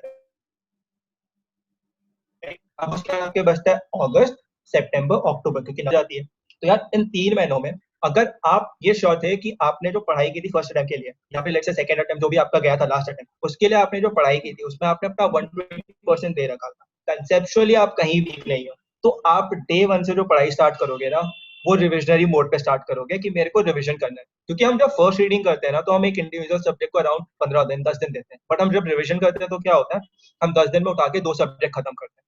तो आपका हर ऑल्टरनेटिव अटेम्प्ट जो होना चाहिए ना वो रिविजनरी मोड पे जाना चाहिए रादर देन लर्निंग मोड पे। हाँ, अब लर्निंग हमें कहाँ करना है, लेट्स से हमें खुद पता है कि मेरा ये पर्टिकुलर सब्जेक्ट वीक है, ठीक है? तो आपने क्या किया, आपने अपने स्टडी प्लान को ऐसा बनाया कि let's say I took it for 10 days, 10 दिन में मैं फर्स्ट हाफ में बैठ के अकाउंट्स करूंगा क्योंकि अकाउंट्स मेरा थोड़ा वीक है, ठीक है? उसके बाद मैंने और जो सेकंड हाफ बचा उसमें 5 डेज का मैंने स्लॉट बना लिया, 5 डेज में बैठ के लेट्स से मैं डायरेक्ट टैक्स पढ़ूंगा और नीचे वाले 5 डेज में लॉ पढ़ूंगा मैं। तो आप ऐसे प्लान करोगे ना तो इसमें क्या है, आपने देखा 10 दिन के एंड पे आपका एक सब्जेक्ट प्रैक्टिकली कंसेप्ट के साथ फिर कवर हो गया और 2 सब्जेक्ट के रिविजन हो गए। तो आप अगर इस लेवल पे थोड़ा सा प्लानिंग करके चलोगे तो आप देखोगे अल्टीमेटली आप एग्जाम के दिन के पहले आपको ऑलमोस्ट क्या हो चुका होगा कि 2 से 3 रिविजन तो मिनिमम फ्रूटफुली हो ही जाता है इस स्ट्रैटेजी से। अब स्ट्रैटेजी में एक और की फैक्टर क्या होता है, आप जैसे जैसे लेवल ऑफ रिविजन बढ़ाते हो, लेट्स से आपने फर्स्ट रिविजन जब किया तो आपने 10 डेज का ब्लॉक बनाया, तो आप जब सेकंड रिविजन करोगे तो आपको 8 दिन या 7 दिन का ब्लॉक बनाना पड़ेगा, इससे क्या होता है, क्योंकि आपको एग्जाम के पहले दिन खाली मिलता है 1.5 दिन रिवाइज करने को, तो आपको उस बोर्ड पे ना बहुत पहले से आना पड़ेगा कि कैसे कंसाइज करना है। जब भी आप रिवाइज कर रहे हो चीजों को या फिर समझ रहे हो, मेक श्योर आप बगल में लिख लेते हो। जैसे मैं एग्जांपल देता हूँ, ऑडिट का एग्जांपल दूंगा मैं। तो अगर आपको आपने अगर देखा होगा पी एथिक्स से क्वेश्चन, तो पी एथिक्स से क्वेश्चन में खाली ऐसा नहीं है कि पी एथिक्स का क्लॉज आता है, उसमें आपके स्टैंडर्ड्स भी आते हैं, कारों का रेफरेंसेस भी आता है, आपकी कंपनीज एक्ट भी आते हैं। तो मैं क्या करता था, लेट्स से मैंने क्वेश्चन पढ़ लिया एक बार, अब मैं क्या करता था, उन क्वेश्चंस के अगेंस्ट आप बगल में लिख देता कि अच्छा इसमें क्लॉज जाएगा, जो भी एक्स वाई जेड क्लॉज जाएगा, इसमें कारों का ये वाला क्लॉज जाएगा, स्टैंडर्ड ये जाएगा, ये जाएगा। तो मैं जब नेक्स्ट रिवाइज करता था ना, तो मेरे को वो हेफ्टी जो पैराग्राफ है 10 लाइन का, वो नहीं पढ़ता था मैं खाली बगल वाले कैप्शंस पढ़ता था और पार कर देता था। अकाउंट्स में भी मैं सिमिलर फैशन में करता था। 4-5 क्वेश्चन हर हर चैप्टर के होते थे, जो अच्छे क्वेश्चन होते जो तो करने होते थे, जो मैं फुल फ्लेजेड देखता था, और सबको मैं क्या करता था, स्पेसिफिकली मार्क कर लेता कि अच्छा ये एडजस्टमेंट है, ठीक है, ये क्वेश्चन में ये एडजस्टमेंट अगर मैं देख लूंगा तो मेरा काम हो जाएगा। सिमिलर अप्रोच एसएफएम पे फॉलो होता है। जैसे मैंने संजय सराफ सर से लिया था, तो संजय सराफ सर का बुक इज क्वाइट हेफ्टी, उनके उनके बुक्स में बहुत सम्स होते हैं, तो आपको ना भाई कर्टेलमेंट बहुत अच्छे से फॉलो करना पड़ेगा। लेट्स से एक कंसेप्ट या फिर एक चैप्टर में 50 सवाल है, तो यार 50 के 50 में कितने बार ऐसा होता है कि 20 तो रिपीटेड होते हैं, तो 20 तो ऐसे हट गए, बचे 30 क्वेश्चन। 30 क्वेश्चन में भी आपने क्या किया, 10 सेलेक्ट कर लिया कि हाँ अगर ये 10 कर लेता हूँ तो सारे हो गए, एंड रिमेनिंग 20 में से आपने खाली एडजस्टमेंट मार्क करके रख लिया कि ये इंपॉर्टेंट एडजस्टमेंट था जिनको मैं कर लूंगा, ठीक है। तो ऐसा हो गया। अब अमेंडमेंट का ऐसा है यार, आज के डेट में आई थिंक अमेंडमेंट कवर करना बहुत ईजी हो गया, क्योंकि जितने भी हमारे फर्टेनिटी में टीचर्स हैं वो क्या करते हैं, यूट्यूब प्लेटफॉर्म को यूज करते हैं और अपना नोट्स जो है वो भी डाल देते हैं, एंड अपना जो क्लासेस है वो भी डाल देते हैं। तो आई थिंक आज के डेट में हम ये बोले कि अगर अमेंडमेंट से हम परेशान होना चाहिए, क्योंकि इजीली एक्सेसिबल हो जाता है हमारे पास टीचर्स के through.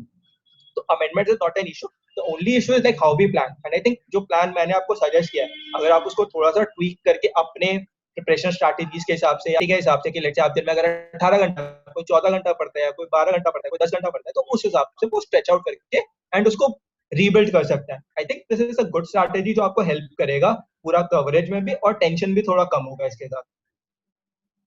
Disha, is there anything you want to add on this?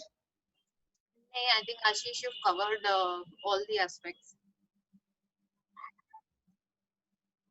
So we can move down to the next one. Disha, I think this is your favorite question, right? अच्छा, yeah. So Rahul is asking me कि फिर से fail हो गया है तो 4 लोग क्या कहेंगे। तो सबसे पहले तो मैं ये पूछना चाहती हूँ कि कौन है ये 4 लोग, और इन 4 लोगों से आपको इतना फर्क क्यों पड़ता है। ये 4 लोग आपकी जिंदगी में, आपके सीए जर्नी में इतने इम्पोर्टेंट क्यों है, और इन 4 लोगों के ओपिनियन से अगर आप स्ट्रेस में आ रहे हो, या इन 4 लोगों के कुछ बातें करने से या कुछ कहने से अगर आप स्ट्रेस में आ रहे हो, तो ये इन 4 लोगों की प्रॉब्लम नहीं है कि वो बोल रहे हैं, बिकॉज वो लोग तो बोलते रहेंगे चाहे आप कुछ भी कर लो। you will never be able to stop their mouths, but हाँ, उन लोगों की बातों से अगर आप अफेक्ट हो रहे हो, अगर आप उन लोगों की बातों से बहुत ज्यादा सोच रहे हो और अपने आप को स्ट्रेस में डाल रहे हो, तो ये आपकी सबसे बड़ी और सबसे पहली गलती होगी। बिकॉज सी, रिलेटिव्स तो सबसे बड़ा रोल प्ले करते हैं इसमें। सो आई एम श्योर सबके रिलेटिव्स पूछते रहते होंगे, भाई तेरा क्लियर हुआ, तेरा क्लियर क्यों नहीं हो रहा बेटा, और अच्छे से पढ़ा करो एंड ऑल दोस थिंग्स। ठीक है, कुछ कुछ हद तक कई जगहों पे, मतलब कुछ एक्सेप्शनल केसेस में पेरेंटल प्रेशर्स भी होते हैं। ठीक है, सो पहली बात तो, चाहे वो आपके पेरेंट्स हो, चाहे वो आपके रिलेटिव्स हो, या फिर वो आपके फ्रेंड्स हो, कोई भी आपके अलावा आपको कुछ भी कह रहा है जो आपको नेगेटिवली अफेक्ट कर रहा है या फिर आपको स्ट्रेस में डाल रहा है, आपको अपने आप पे फर्क नहीं डालना है। Stop thinking about the fact कि मैं इसका मुंह कैसे बंद करवाऊं, या मैं इसको वापस पलट के बोल देता हूँ, या मैं इसको चुप करा देता हूँ। यार कोई फायदा नहीं होगा, पता है, आप अपनी एनर्जी वेस्ट करोगे, वो बंदा कभी चुप नहीं बैठने वाला है। So all you can do is just अपने, ठीक है, एक कान से सुनो, दूसरे कान से निकाल दो और आगे बढ़ो यार, क्योंकि कोई फर्क नहीं डालना है किसी भी इंसान के बाद से, या कोई क्या कह रहा है। It is your life, it is your journey, and you have to tackle it, and that is what is important. So Johnny Singh की मैं कॉल्स नहीं उठाता हूँ उनके, जॉनी कॉल उठाओ, सुनो, ठीक है, यहाँ से सुनो, यहाँ से निकालो, ठीक है, हम उनको रिस्पेक्ट भी कर रहे हैं, हम उनकी बात भी सुन रहे हैं, और मेरा माइंड मैंने इतना स्टेबल बना लिया, या इतना स्ट्रांग बना लिया है that I don't care about what anyone is saying. मैं अपनी लाइफ में बहुत अच्छा कर रहा हूँ, बहुत मेहनत कर रहा हूँ, इसीलिए मुझे कोई फर्क नहीं पड़ता कोई मुझे ताने मार रहा है या कोई मुझे टॉन्ट कर रहा है. So I think that is what matters. Your peace of mind matters and ultimately आप खुद अपने पीस ऑफ माइंड के कंट्रोल में होते हो. मतलब you are the one who is controlling your mind. आपके रिलेटिव्स आपके माइंड को कंट्रोल करने लग जाए, वो आई थिंक हमारी ही गलती होती है. So we shouldn't do that. So I think that's all from my Ayush, side. ये सही ऑप्शन है यार. ब्लॉक ब्लॉक ब्लॉक मत यार. ब्लॉक ब्लॉक नहीं करते रिलेटिव्स को, ठीक है, इनको टैक्टिकली हैंडल करो. ब्लॉक नहीं करते यार, ये गलत बात है. एंड इवन आशीष, रिजल्ट्स के डे पे सबसे ज्यादा कॉल रिलेटिव से ही आते हैं. ओ भाई, इनको सबसे पहले कुछ, अरे बेटा के हो रिजल्ट, मतलब I am really sorry for using Marwari. मतलब लोग फोन करेंगे, अरे तेरा छोरो पास होगा, अरे मेरा छोरो तो फिर फेल होगा. This kind of things happen यार. ठीक है, आप कम्युनिटी में हो, ये होगा, बट ठीक है, आप इसको अवॉइड कर सकते हो और कुछ नहीं कर सकते हो. आगे बढ़ो यार, अवॉइड करो. ठीक है, तो हम भी इस चीज को अवॉइड करके आगे बढ़ते हैं नेक्स्ट क्वेश्चन पे. यार ये एक बहुत भयानक क्वेश्चन है. हाँ जॉनी, ये होता है, पास को नहीं हो पाया. Let's come to question number 7. मेरा तो अब पढ़ने का मन ही नहीं कर रहा है. कभी किसी दिन तो मैं 10-12 घंटे पढ़ता हूँ और कभी कभी तो मेरा बिल्कुल पढ़ने का मन नहीं करता यार. I will say this one. ये क्या होता है, ये क्वेश्चन हमने ये इसलिए फ्रेम करवाया था क्योंकि एक क्वेश्चन आया था कि मैं पढ़ने बैठता हूँ तो मैं कंटिन्यूअसली नहीं पढ़ पाता हूँ. तो मैं ना यहाँ पे एक डायलॉग रीआइट्रेट करूंगा. कोटा फैक्ट्री अगर आप लोगों ने देखा होगा वेब सीरीज, तो मेरे को पता नहीं है, अगर आपने किसी ने देखा होगा तो उसमें एक कैरेक्टर है जीतू भैया नाम का. उसने ना वहाँ पे एक डायलॉग कि यार आपको अगर कोई भी चीज करना है ना, और अगर आपको लग रहा है उससे वो नहीं हो पा रहा है, तो उसको आप डेयर बना लो. ठीक है, और डेयर क्या होता है ना, वो सीधे के सीधे हमारे ईगो के साथ कनेक्टेड होता है. और जब कोई चीज ईगो पे लग जाती है ना, तो चीजें हमारे लिए डुएबल हो जाती है. लेट्स से अगर आपको पता है कि आप 6 घंटे बैठ पाते हो, लेकिन आपको 10 या 12 घंटा स्ट्रेच करना है उस चीज को बैठने के लिए, तो बैठो यार. उठो मत, ठान लो कि बैठना है यहाँ पे, बस कैसे भी इस चेयर से उठूंगा नहीं मैं. हाँ यार, बाथरूम वाथरूम लगेगा तो उठोगे, प्रैक्टिकली जो उठना है उठोगे, बट हाँ पढ़ाई को छोड़ के नहीं उठोगे. मतलब अगर मैं 10-12 घंटा इफेक्टिव पढ़ाई बोल रहा हूँ, तो यार कम से कम 15 घंटा बैठे होंगे उस चेयर पे, तभी 10-12 घंटा इफेक्टिव पढ़ाई होगी. तो उस चीज को डेयर बना लो कि यार मैं जब तक मेरा आउटपुट नहीं आएगा 8 से 9 घंटे का, यार डेयर बना दो, डेयर डेयर. तो take it as a challenge to yourself. यार मेरे को तो बैठना है 10-12 घंटे, 10-12 घंटे का मैं आउटपुट निकाल के भी आऊंगा यहाँ से. आज मैं उठूंगा तो रात को मैं सोने के पहले मैं ये बोल पाऊंगा अपने आप को, मैंने 10-12 घंटे का आउटपुट दिया है. ये एक दिन में नहीं आएगा यार, इस टाइम लगेगा आपको. 6-7-8-9 दिन लगेंगे, तब जाके आप थोड़े से हैबिचुएटेड होंगे, जहाँ पे आप 6 घंटे से 7 घंटे, 7 घंटे से 8 घंटे, एटलीस्ट एक प्रोसेस चालू हो जाएगा. या Harshita, that is the thing. Consistency जो मेंटेन होगी ना, वो ऐसे ही आएगी. जैसे आपने डे 1 पे 6 घंटे बैठा है, ठीक है, तो आपने नेक्स्ट डे का टारगेट आप एक बार में 15 घंटे मत कर लेना यार, नहीं हो सकता, प्रैक्टिकली पॉसिबल नहीं है. तो आपने डे 1 के लिए टारगेट किया 6 घंटा, डे 2 के लिए आपने बोला 7 घंटे, एक एक घंटे करके बढ़ाओ, तो क्या होगा, एंड ऑफ डे 10 और even at the end of day 4 और 5 आप 10 घंटा पढ़ रहे होंगे, और वो आपके ब्रेन को इम्पैक्ट भी नहीं करेगा, क्योंकि आपने ग्रेजुअल लीप लिया है. अगर आप वही बोलोगे नहीं यार 6 घंटे हो, मैं परेशान हो गया, मेरे को कल से 15 घंटे बैठना है, मैं गारंटी के साथ लिख के दे सकता हूँ आप 6 घंटे भी नहीं पढ़ोगे. उससे अच्छा एक एक घंटे करके बढ़ाओ धीरे धीरे. आप अल्टीमेटली 10 या 9 दिन में आप उस स्टेज पे आ जाओगे जहाँ पे 10-11 घंटे पढ़ लोगे. बट यार ठीक है, अगर लेट से आपने वीक में 5-6 दिन 10-12 घंटे पढ़े, और आप लेट से संडे को आप अगर 8 घंटे पढ़ रहे हो, तो यार ठीक है, सबको ब्रेक का हक है. हम भी स्टूडेंट्स हैं, हमें भी ब्रेक का हक है यार. आपका जो ब्रेन है वो थकता है, जरूरी नहीं है रोज 14 घंटे या 15 घंटे स्टॉक करना ही है आपको, राइट. जॉनी का एक क्वेश्चन आया है, many people take too much breaks and use their phone which is not a good many times. यार मैं इसके लिए बताता हूँ मैं क्या करता था. मैं फोन को स्विच ऑफ करके जब मैं पढ़ाई करता था, मैं हर 2 घंटे या 3 घंटे में ब्रेक लेता था. ठीक है, मैं अपना फोन को ना ड्रॉर में रख देता था, जो, और वो ड्रॉर मेरे बेड के पास था, और मैं स्टडी टेबल पे बैठ के पढ़ता था. तो यार आपको ये ना खुद करना पड़ेगा. जब तक आप नहीं चाहोगे ना कि मेरे को फोन नहीं यूज करना है, तब तक आपको कोई नहीं यूज करवा सकता यार. या फिर मम्मी को पकड़ा दो फोन, या पापा को दे दो कि यार मेरे को भी फोन नहीं चाहिए, आप रख लो, और उनसे आप बार बार मांगने जाओगे तो पड़ जाएगी फिर. तो आप वो भी फॉलो कर सकते हो, राइट. आयुष का एक क्वेश्चन है, इज स्टडी विद फ्रेंड्स और group in case of practical subject work. यार देखो, ये काम करता है कब, जब लेट से आपने एक चैप्टर कंप्लीट कर लिया, आप चारों फ्रेंड बैठे हो, आप साथ में नहीं बैठे हो, अपने अपने घर पे बैठे हो, आप कनेक्टेड हो वाया एनी मीडियम, लेट से व्हाट्सएप या कहीं से भी, आपने एक चैप्टर कंप्लीट कर लिया. उसके बाद आपने बोला कि चल यार एक काम करते हैं, आज इस चैप्टर का मॉक टेस्ट देते हैं, 2 सवाल उठाते हैं, एक काम कर प्रैक्टिस में बोल, इसका क्वेश्चन नंबर 4 और 7 हम लोग दोनों सॉल्व करते हैं, और आपस में एक दूसरा को हम लोग अपना बुक्स दे देंगे, कॉपीज दे देंगे चेक करने के लिए. यार तू मेरा चेक कर, मैं तेरा चेक करता हूँ. तो उससे इम्प्रूवमेंट आ सकता है। बट यार आप जब साथ में बैठ के पढ़ाई करते हो ना, तो उसमें क्या होता है, हम बातें ज्यादा करते हैं और पढ़ाई कम करते हैं। तो आयुष, ये एक थोड़ा डाइसी सिचुएशन है यार, ये ना पर्सन टू पर्सन डिपेंड करेगा कि कैसे आप इस चीज को लेना चाहते हो। कुछ लोग इसको लेते हैं कि हाँ चल ठीक है, बैठ जाते हैं, वो सीरियसली पढ़ाई भी करते हैं, एंड कुछ लोग ऐसे तो नहीं पढ़ पाते, right? Okay, there is I am a mother of 6 month old. Congratulations, ma'am. I understand that you are very brave. I think ये यार सीए तो छोटी चीज है, आप जब 6 महीने के बच्चे को संभाल रहे हो तो सीए तो आप आराम से निकाल लोगे। Can't get more than 4 to 5 hours to study.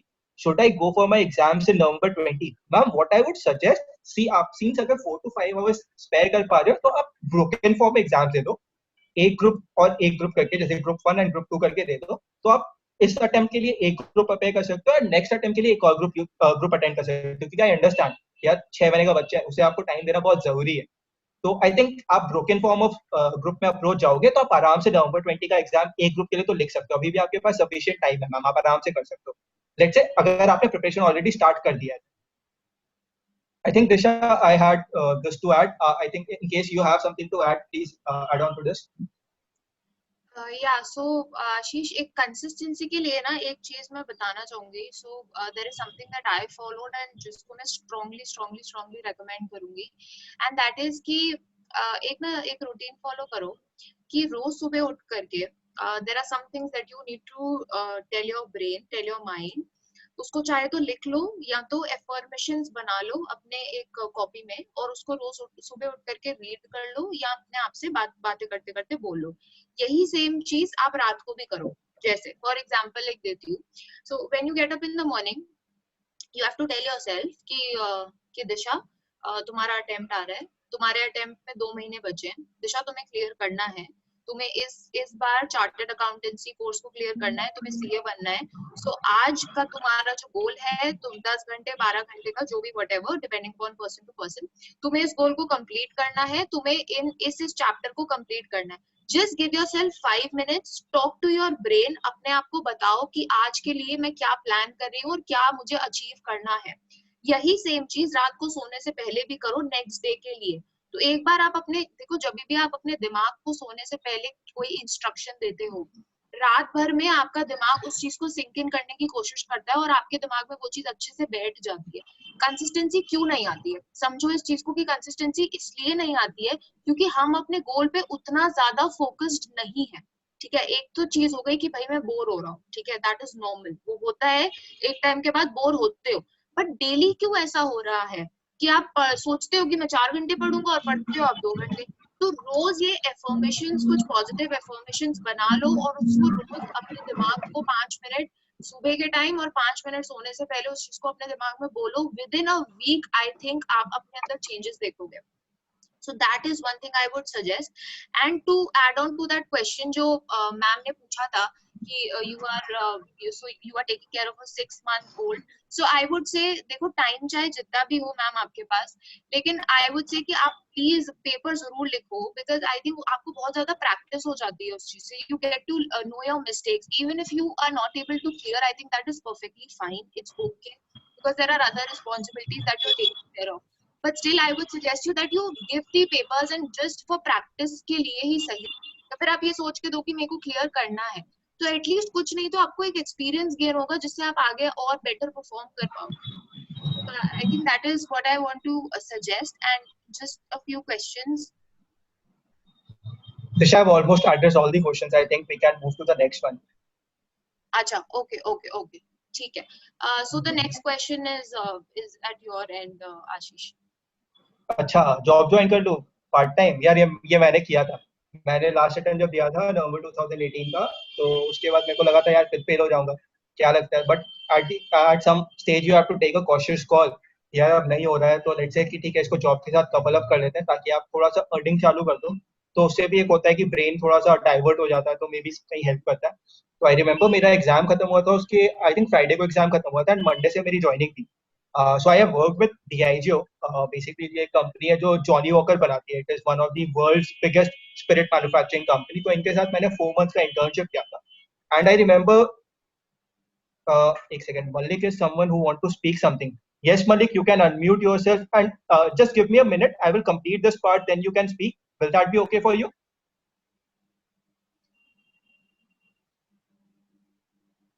Sure. Okay. So what happened? Like मैं बता रहा हूँ, मैंने एक क्वेश्चन पढ़ा था कि यार क्या करे, जॉब कैसे ढूंढे. तो यार लेट्स से अगर ऐसा हो रहा है, अगर आपको जॉब लेना है, तो यार कहीं ऐसा लो जहाँ पे आपको एफर्ट्स बहुत ज्यादा नहीं देना पड़े. Let's say working hours should be somewhere around 7 to 8, जिसके बाद आप रोज 4-5 घंटे पढ़ाई के लिए निकाल लो, मतलब घर आके भी, एंड सुबह आप जल्दी उठ के आप वो, मैं क्या बोलूँ, वो पेन लेने को तैयार हो जहाँ पे आप अपने लेट्स से अपनी स्लीप आवर्स को आप 4 या 5 घंटे कर देते हो. अगर आप वो पेन लेने को तैयार हो तो आप जॉब ज्वाइन कर सकते हो. मैंने किया था, बट मैंने एग्जाम्स के बाद किया था. एग्जाम्स और रिजल्ट के बीच वाला जो ड्यूरेशन होता है ना, उसमें मैंने किया था. तो और मैं अगर बताऊं मैंने अप्रोच कैसे किया था इसके लिए, तो मैंने इंटर्नशाला की एक इंटर्नशिप प्रोग्राम ज्वाइन की थी. तो मैं पिछले 3 महीने से खोज रहा था, उसके बाद मेरे को ये मिला था. एंड उसके बीच में मैंने अपने आर्टिकलशिप वाली पुरानी ऑफिस थी, वहां के भी थोड़े बहुत मैं काम करता था, जब मैं मतलब एग्जाम दे देता था, उसके बाद जब मैं वेट कर रहा होता रिजल्ट के लिए. फिर मैंने बीच में एक सीए फर्म है कैलकाटा में, उनके क्लियर टैक्स का पोर्टल संभाला था, जहाँ पे मैं उनके लिए इनकम टैक्स रिटर्न्स लगाता था. तो यार ये सारी ना छोटे छोटे जो जॉब्स होते हैं ना, जिससे लेट्स से आपको 10,000-15,000 रुपए मिल जाते हैं, तो ये सब आप कर सकते हो rather than going for a full time job. क्योंकि यार वहां पे ना इंगेजमेंट बहुत स्ट्रांग हो जाती है, फिर आपका ना पढ़ाई से मन थोड़ा थोड़ा ना हटने लग जाता है, तो वो बहुत रिस्की हो जाता है. यार लेट्स से अगर आपको सीए बनना है, आपने ये ठान लिया है कि यार ठीक है चलो मेरे 3 अटेम्प्ट लग गए, 4 अटेम्प्ट लग गए, लेकिन मेरे को सीए बनना है 5वें अटेम्प्ट पे या फिर 6ठे अटेम्प्ट पे लेट्स से. तो गाइज, तो ये समझो आप, तो I hope I am making sense to you guys कि मतलब जॉब कब ज्वाइन करना है, कब नहीं करना है, अगर करना है तो कैसे करना है, क्यों करना है, कहाँ करना है. लेट्स से अगर आपने जॉब ज्वाइन करना है, कोई छोटे सीए फर्म में कर लो आप. लेट्स से कोई बड़ा छोटा नहीं होता यार फ्रेटर्निटी में, बट हाँ मतलब एज अ टर्म जो हम यूज करते हैं, कोई छोटे सीए फर्म में कर लो जहाँ पे आपको उतना ज्यादा एफर्ट नहीं डालना पड़ना. तो वो मैं बोलना चाहता हूँ कि जॉब ज्वाइन करो, लेकिन अगर लेट्स से आपने ये कॉल ले लिया कि आपको सीए छोड़ के जॉब ज्वाइन करना है, तब तो आप फॉर्मल अच्छा जॉब ज्वाइन कर लो कहीं से भी, राइट. ये कह तो क्या करूं, फिर जॉब छोड़ दूं. Johnny, I am not completely okay with your question यार, थोड़ा सा इसको ब्रीफ एलाबोरेट करेगा. Right, I think that was all from my end. Disha, I think we can move to the next slide and complete that ASAP, and then I think these guys can start asking their own questions.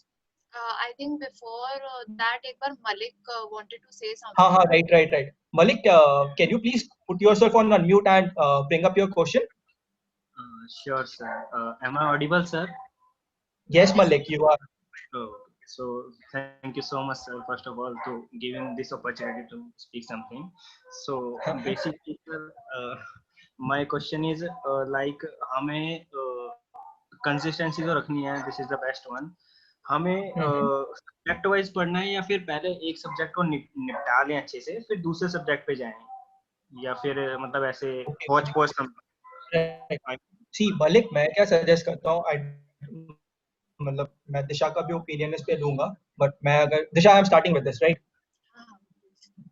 Right. तो मलिक, मैं क्या suggest करता हूँ यार कि आप क्या होता है ना, लेट्स से आप अगर एक ही सब्जेक्ट पढ़ रहे हो ना, तो एक पॉइंट ऑफ टाइम के बाद ना बोर होने लग जाते हो. तो मैं पर्सनली क्या करता था, मैं एक साथ ना 2 सब्जेक्ट उठाता था, एक थियरी और एक प्रैक्टिकल. तो क्या होता था, मैं दिन में बैठ के थियरी पढ़ लेता था, क्योंकि यार रात को अगर आप थियरी पढ़ने बैठोगे ना, कसम से बता रहा हूँ बहुत सो जाओगे ऑलमोस्ट. ऐसे लॉ ऑडिट ऐसे इतनी मतलब ब्रेन स्टॉर्मिंग वाली सब्जेक्ट होती है ना, कि पढ़ते जाओ तो यार नींद आ जाएगी. तो मैं क्या करता था, first half of the day पे मैं थियरी सब्जेक्ट पढ़ लेता था, एंड रात को scenes practical is always interesting, मैं प्रैक्टिकल लेता था एक सब्जेक्ट. एंड आप अगर देखोगे ना, हमारा जो ग्रुप बना हुआ है, चार सब्जेक्ट है, तो उसमें आप अगर देखोगे तो दो दो प्रैक्टिकल और 2 थियरी आपको मिल ही जाएंगे. अगर सिमिलरली ग्रुप 2 में भी देखोगे, तो आप अगर वैसे सेग्रीगेट करके पढ़ते हो ना, तो आई थिंक वो बहुत अच्छा अप्रोच रहता है. तो आप एक सब्जेक्ट से बोर भी नहीं होते और आपका इंटरेस्ट बना रहता है. Disha, would you like to add something to this? I think मैं भी हमेशा यही सजेस्ट करती हूँ सारे स्टूडेंट्स को कि एक दिन में 2 सब्जेक्ट से ज्यादा मत टेकअप करो, 2 से कम भी मत टेकअप करो. एक करोगे तो बहुत ज्यादा बोर हो जाओगे, 3 या 4 करोगे तो कंफ्यूज हो जाओगे. सो एक थ्योरी एक प्रैक्टिकल का combination is the best combination that you can make. But initially मैं क्या करती थी, मैं थ्योरी को सुबह करती थी, मतलब 3 to 4 आवर्स जैसे मैंने थ्योरी उठा ली.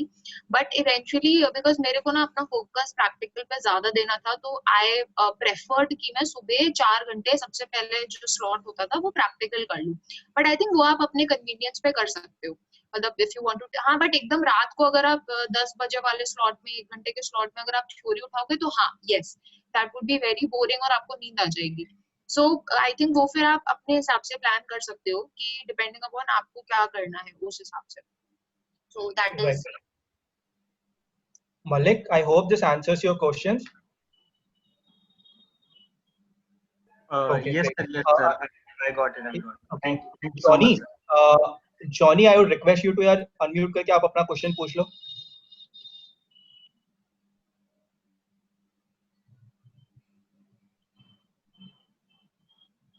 यार रितिका, आप तो बच्चे को मतलब पहले से ये बना दोगे. हाँ, ये वो हो जाएगा महाभारत वाला हाल जहाँ पे वो था ना, अर्जुन के बेटे को क्या नाम था, उनका नाम मेरे को याद नहीं आ रहा है, उनको खाली ये पता था कि चक्रव्यूह में जाना कैसे है लेकिन बाहर कैसे निकलना है. अभिमन्यु. या अभिमन्यु, राइट. अभिमन्यु को ये पता था कि उसे पहले ही पता चल गया था. Right right. ओके ऋषभ, आप अपने आप को अनम्यूट करके बता सकते हो क्या क्वेश्चन है यार आपके.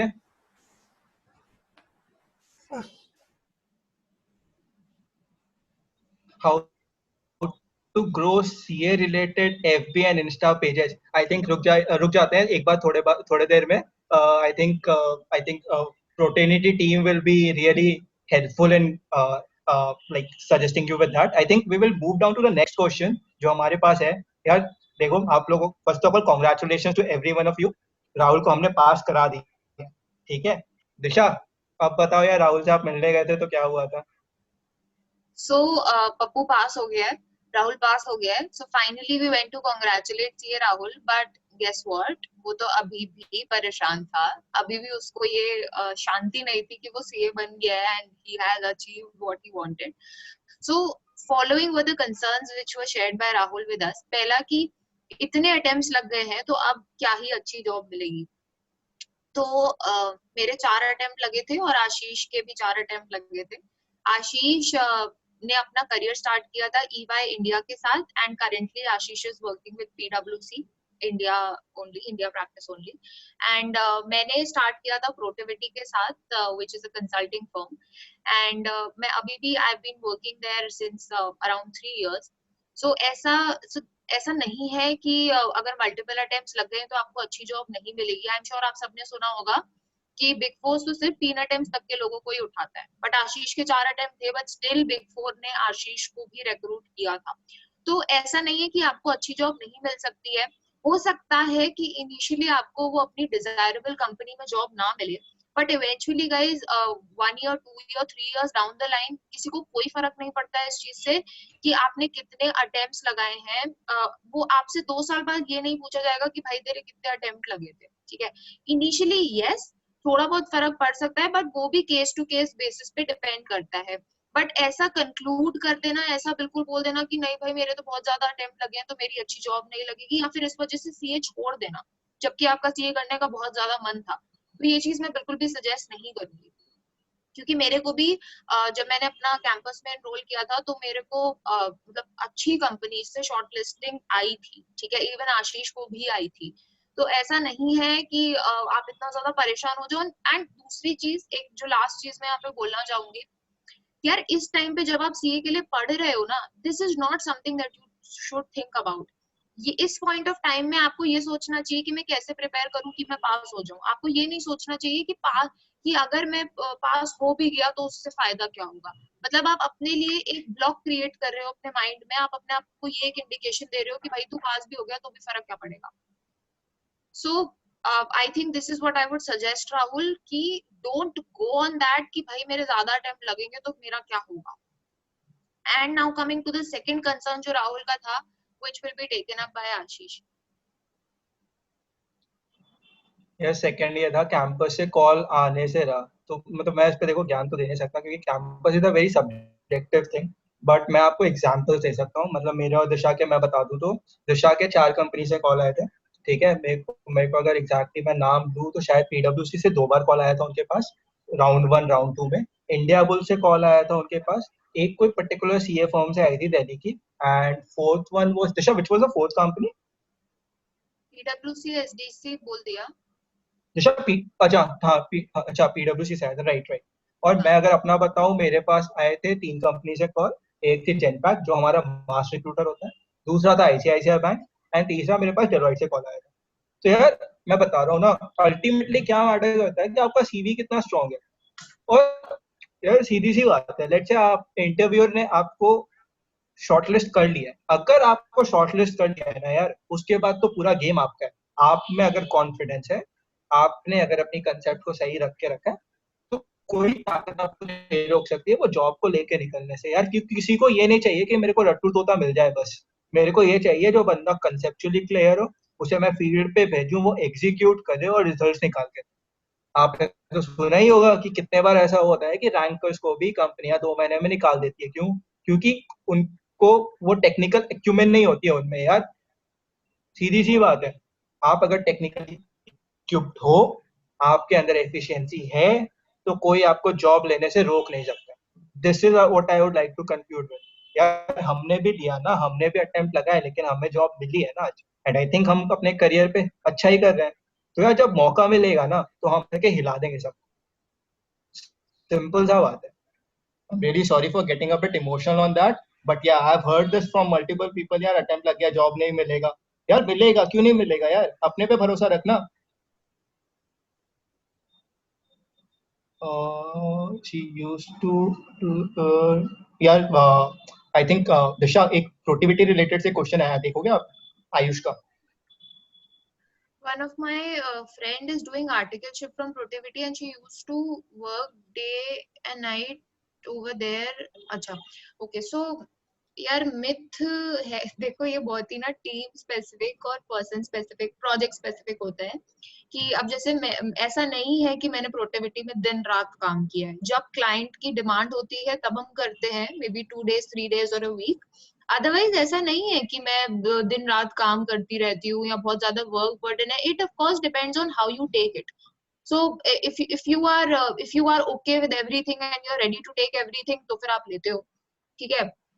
ऑफ कोर्स स्ट्रेच होता है, और स्ट्रेच कहाँ नहीं होता है, मतलब नॉट ओनली प्रोटिविटी से ईवाई है, पीडब्ल्यूसी है, कहाँ पे स्ट्रेच नहीं करना पड़ता है। बट जब क्लाइंट की डिमांड होती है तब ऐसा नहीं है कि रोज रोज बहुत बहुत ज्यादा काम, 10-10 14-14 घंटे काम करना पड़ता है। मेरे हिसाब से ऐसा नहीं है।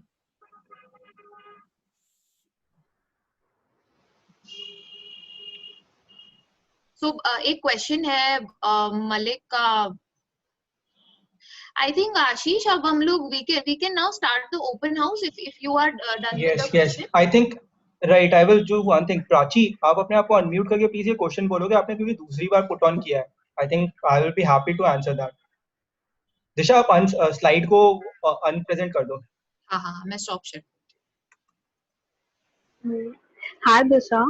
Hi Prachi. Actually, I Prachi. was hi. Actually, I was asking that you guys said that you cleared your inter exams in first go, right? And you failed in like finals, which is quite normal for everyone. Like everyone says that final is the hardest stage of CA journey and all. But Rahul is failing in inter itself, right? So, and the person who has failed twice in inter, it gets very difficult for him to handle, no? Like things get different when you fail in inter and when you fail in finals. Yeah. So Prachi, yeah, you're done. So should we answer? Yeah, I'm done. या सो I think इस पे देखो, मैं यही कहना चाहूंगी कि देखो नंबर ऑफ अटेम्प्ट्स चाहे आईपीसीसी में हो चाहे सीए फाइनल में हो, मैं I am not denying the fact कि मुश्किल होता है उस टाइम पे, because see initially first job के लिए आपके अटेम्प्ट्स काफी जगहों पे मैटर करते हैं, ठीक है। बट over the time आगे जा करके 2 years 3 years down the line attempts doesn't matter is one thing. other thing is ऐसा नहीं है कि सबके साथ यही होता है। अगर कोई कंपनी अटेम्प्ट्स के बेसिस पे रिक्रूट नहीं कर रही और वहां पे जा करके आप उनको ऐसी नॉलेज बेस अपनी दिखाओ कि आपको सारे इंडेस की पूरी क्लैरिटी, आपको सारे एएस की पूरी क्लैरिटी है, तो why wouldn't that company hire you. So मेरे हिसाब से ऐसा नहीं है कि अटेम्प्ट्स, मतलब आप कंक्लूसिवली नहीं बोल सकते हो कि अटेम्प्ट्स बहुत ज्यादा रोल प्ले करते हैं। हाँ, definitely they do, but we do get shortlisting. अब जैसे कैंपस में जो मेरा पर्सनल एक्सपीरियंस था, तो कैंपस में सीए फाइनल के ही अटेम्प्ट्स अगर मल्टीपल लगे हैं तो वो उस हिसाब से फिर भी रिक्रूट कर रहे थे, उस हिसाब से फिर भी शॉर्टलिस्टिंग कर रहे थे।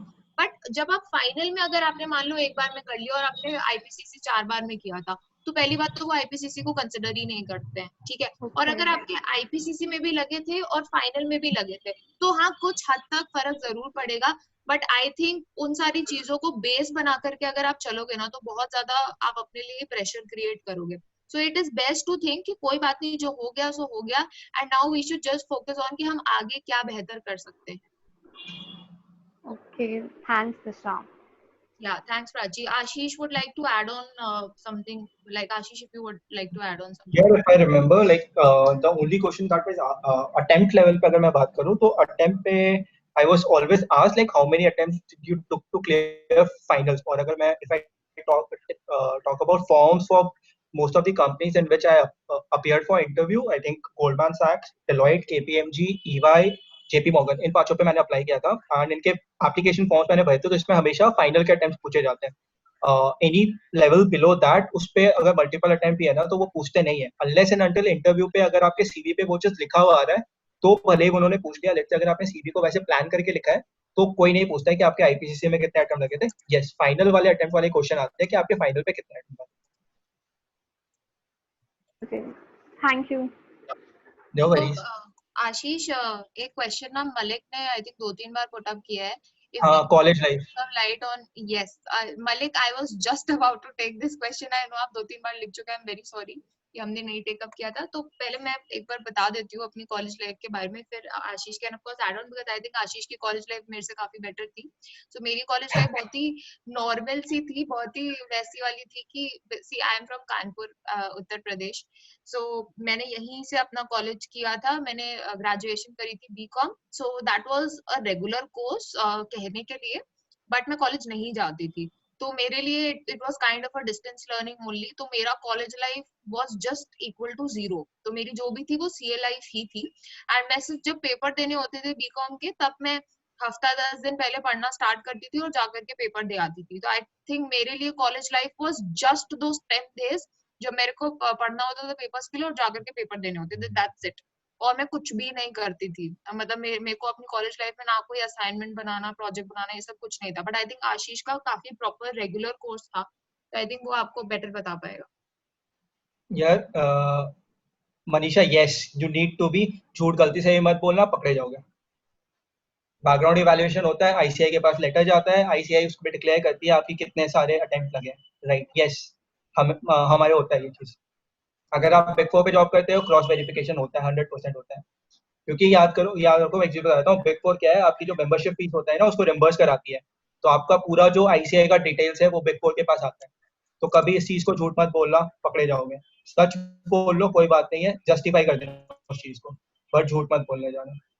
यार like I have done my college from West Bengal, like I'm done from Calcutta, like from Calcutta University। यार मेरा कॉलेज ऐसा था, रोज सुबह 6:45 पे चालू होता था एंड 10:45 के स्ट्रेस तक चलता था। And it was a mandatory college जहाँ पे 75% अटेंडेंस वाज अ मस्ट, ठीक है। हमारा ऐसा होता था, हर वीक टेस्ट होता था, वीकली टेस्ट होता था हमारे कॉलेज में। सो एंड उसके साथ मैंने अपने आर्टिकलशिप को भी मैनेज किया एंड मेरा ऐसा होता था, मॉर्निंग कॉलेज, बीच में आर्टिकलशिप एंड रात को एक ट्यूशन 5:30 से। So this is how. Guess ये कौन है? चिक्की। हाँ यार यही था। यस, तो यार it can be done, like I understand Delhi university में आपको ये लिबर्टी नहीं मिलती है, लेकिन हमें ये लिबर्टी मिल जाती थी कि हम कॉलेज के साथ इन चीजों को मैनेज कर सकें। तो I think that would summarise my college life, क्योंकि यार कॉलेज लाइफ तो रहा नहीं था, भागा दौड़ी में निकल जाता था। सुबह बैठ के कॉलेज गए, शाम को आर्टिकलशिप की, दोपहर में आर्टिकलशिप की, शाम को अलग ट्यूशन में चले गए। और जब आईपीसीसी चल रहा था तो वही सेम चलता था। आई थिंक मनीषा का एक क्वेश्चन है, मैं लेता हूँ इसको।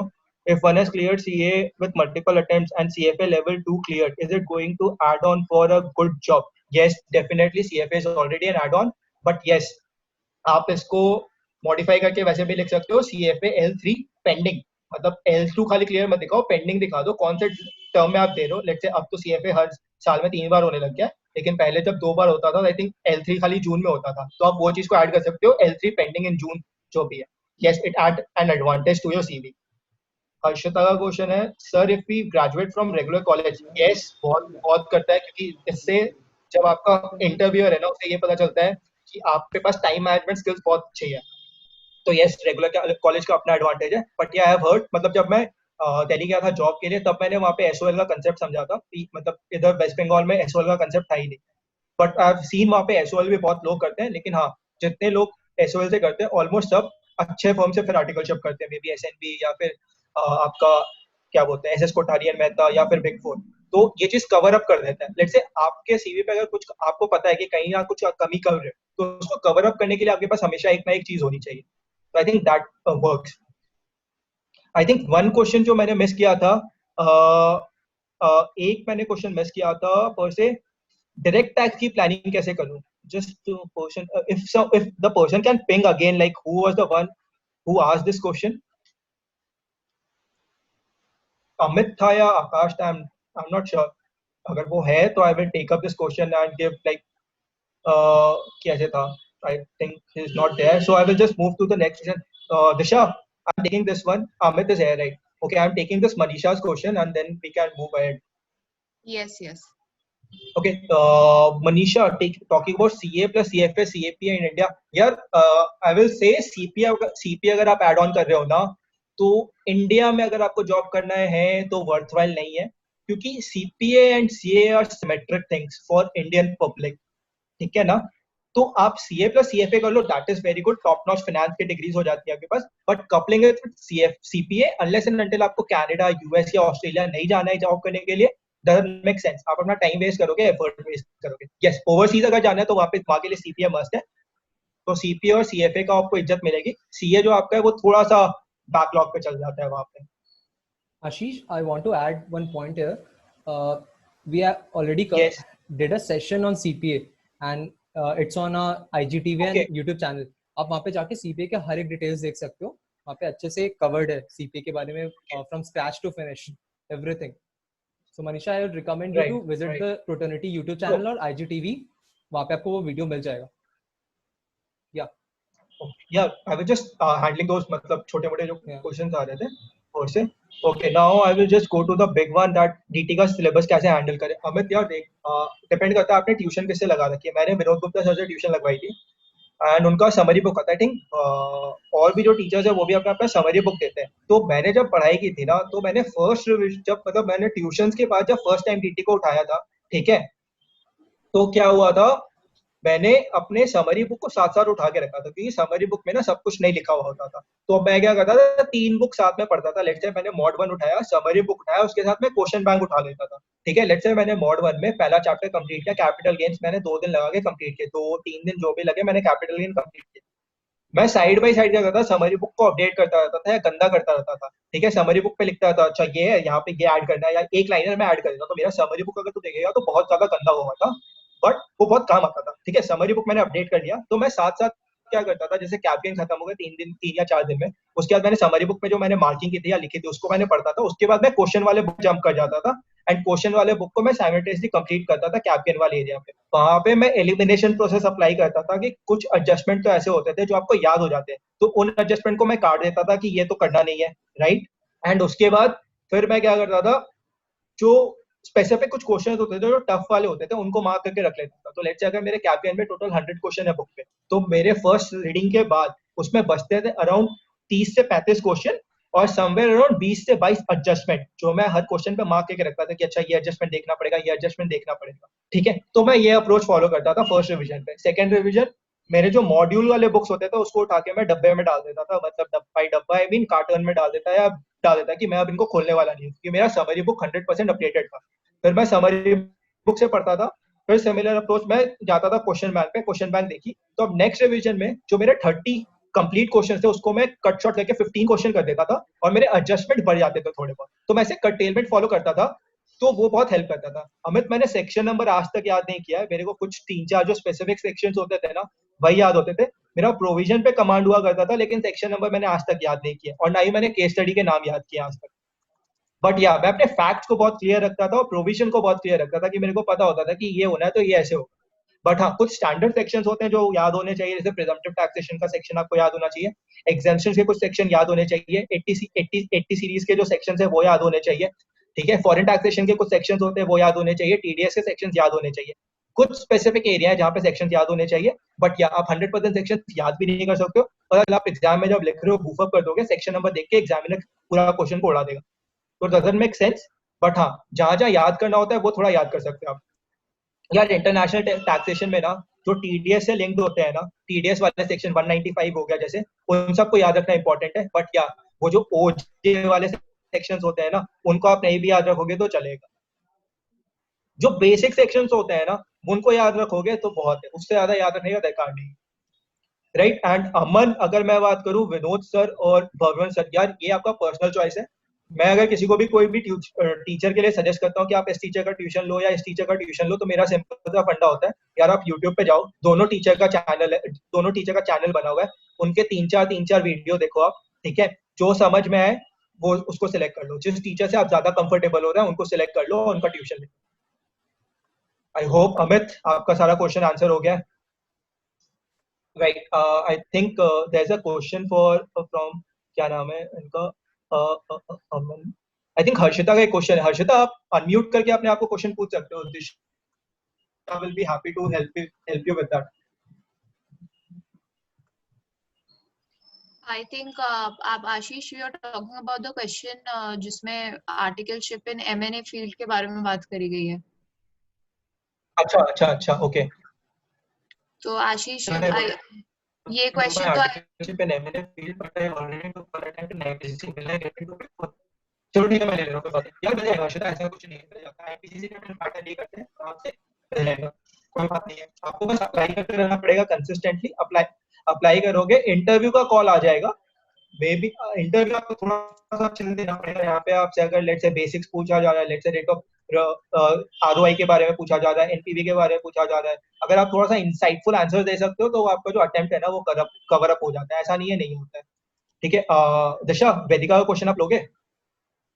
बिफोर दैट क्वेश्चन आशीष, ये क्वेश्चन हमने ऊपर मिस आउट किया है। चिक्की का एक क्वेश्चन था, is graduation marks matter during CA interview? So my personal opinion is कि इतना ज्यादा मतलब उनको सीए के मार्क्स या अटेम्प्ट से ज्यादा फर्क पड़ता है रादर देन ग्रेजुएशन मार्क्स। तो मेरे हिसाब से इतना तो शायद नहीं मैटर करता है। मतलब अगर आपके बहुत अच्छे आए हैं तो हाँ वो इस चीज को कंसिडर करते हैं, बट अगर आपके 50% है 55% है तो मतलब पर्सनली मुझे ऐसा लगता है इतना फर्क नहीं पड़ता है। So what do you think about this? यार इवन मेरे ग्रेजुएशन में मतलब आई एम नॉट रॉन्ग 70% आए थे आई थिंक। तो यार उसके बाद भी किसी ने कोई पूछा नहीं था। और एक तो जब आप दिल्ली जाते हो ना, वेस्ट बंगाल से अगर आप दिल्ली जा रहे हो तो वहाँ पे खाली दिल्ली यूनिवर्सिटी का मार्क्स पूछा जाता है, आप कितना ही मार्क्स ले आओ कोई वैल्यू नहीं होती है उसकी। तो this is a very subjective concern कि इंटरव्यूअर जो है उस पर डिपेंड करता है कि वो कैसे उस चीज को आगे लेके जाना चाहता है, उस पर डिपेंड करता है, बहुत ही ज्यादा सब्जेक्टिव होता है। राइट। आई थिंक वेदिका का क्वेश्चन लोगे आप प्लीज? हाँ एक सेकेंड, इतने सारे क्वेश्चन हो गए हैं वो मैं थोड़ा मिस कर दिया है मैंने बीच में। मैं रीड आउट कर देता हूँ आपके लिए, मैं आपके लिए रीड आउट कर देता हूँ दिशा। हाँ subject wise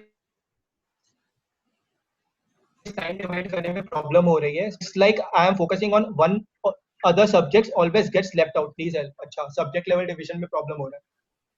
okay. So see it all depends upon आप प्लान कैसे कर रहे हो। जैसा कि मैंने सजेस्ट किया था कि आप एक प्रैक्टिकल सब्जेक्ट और एक थ्योरी सब्जेक्ट को एक दिन में टेकअप करो।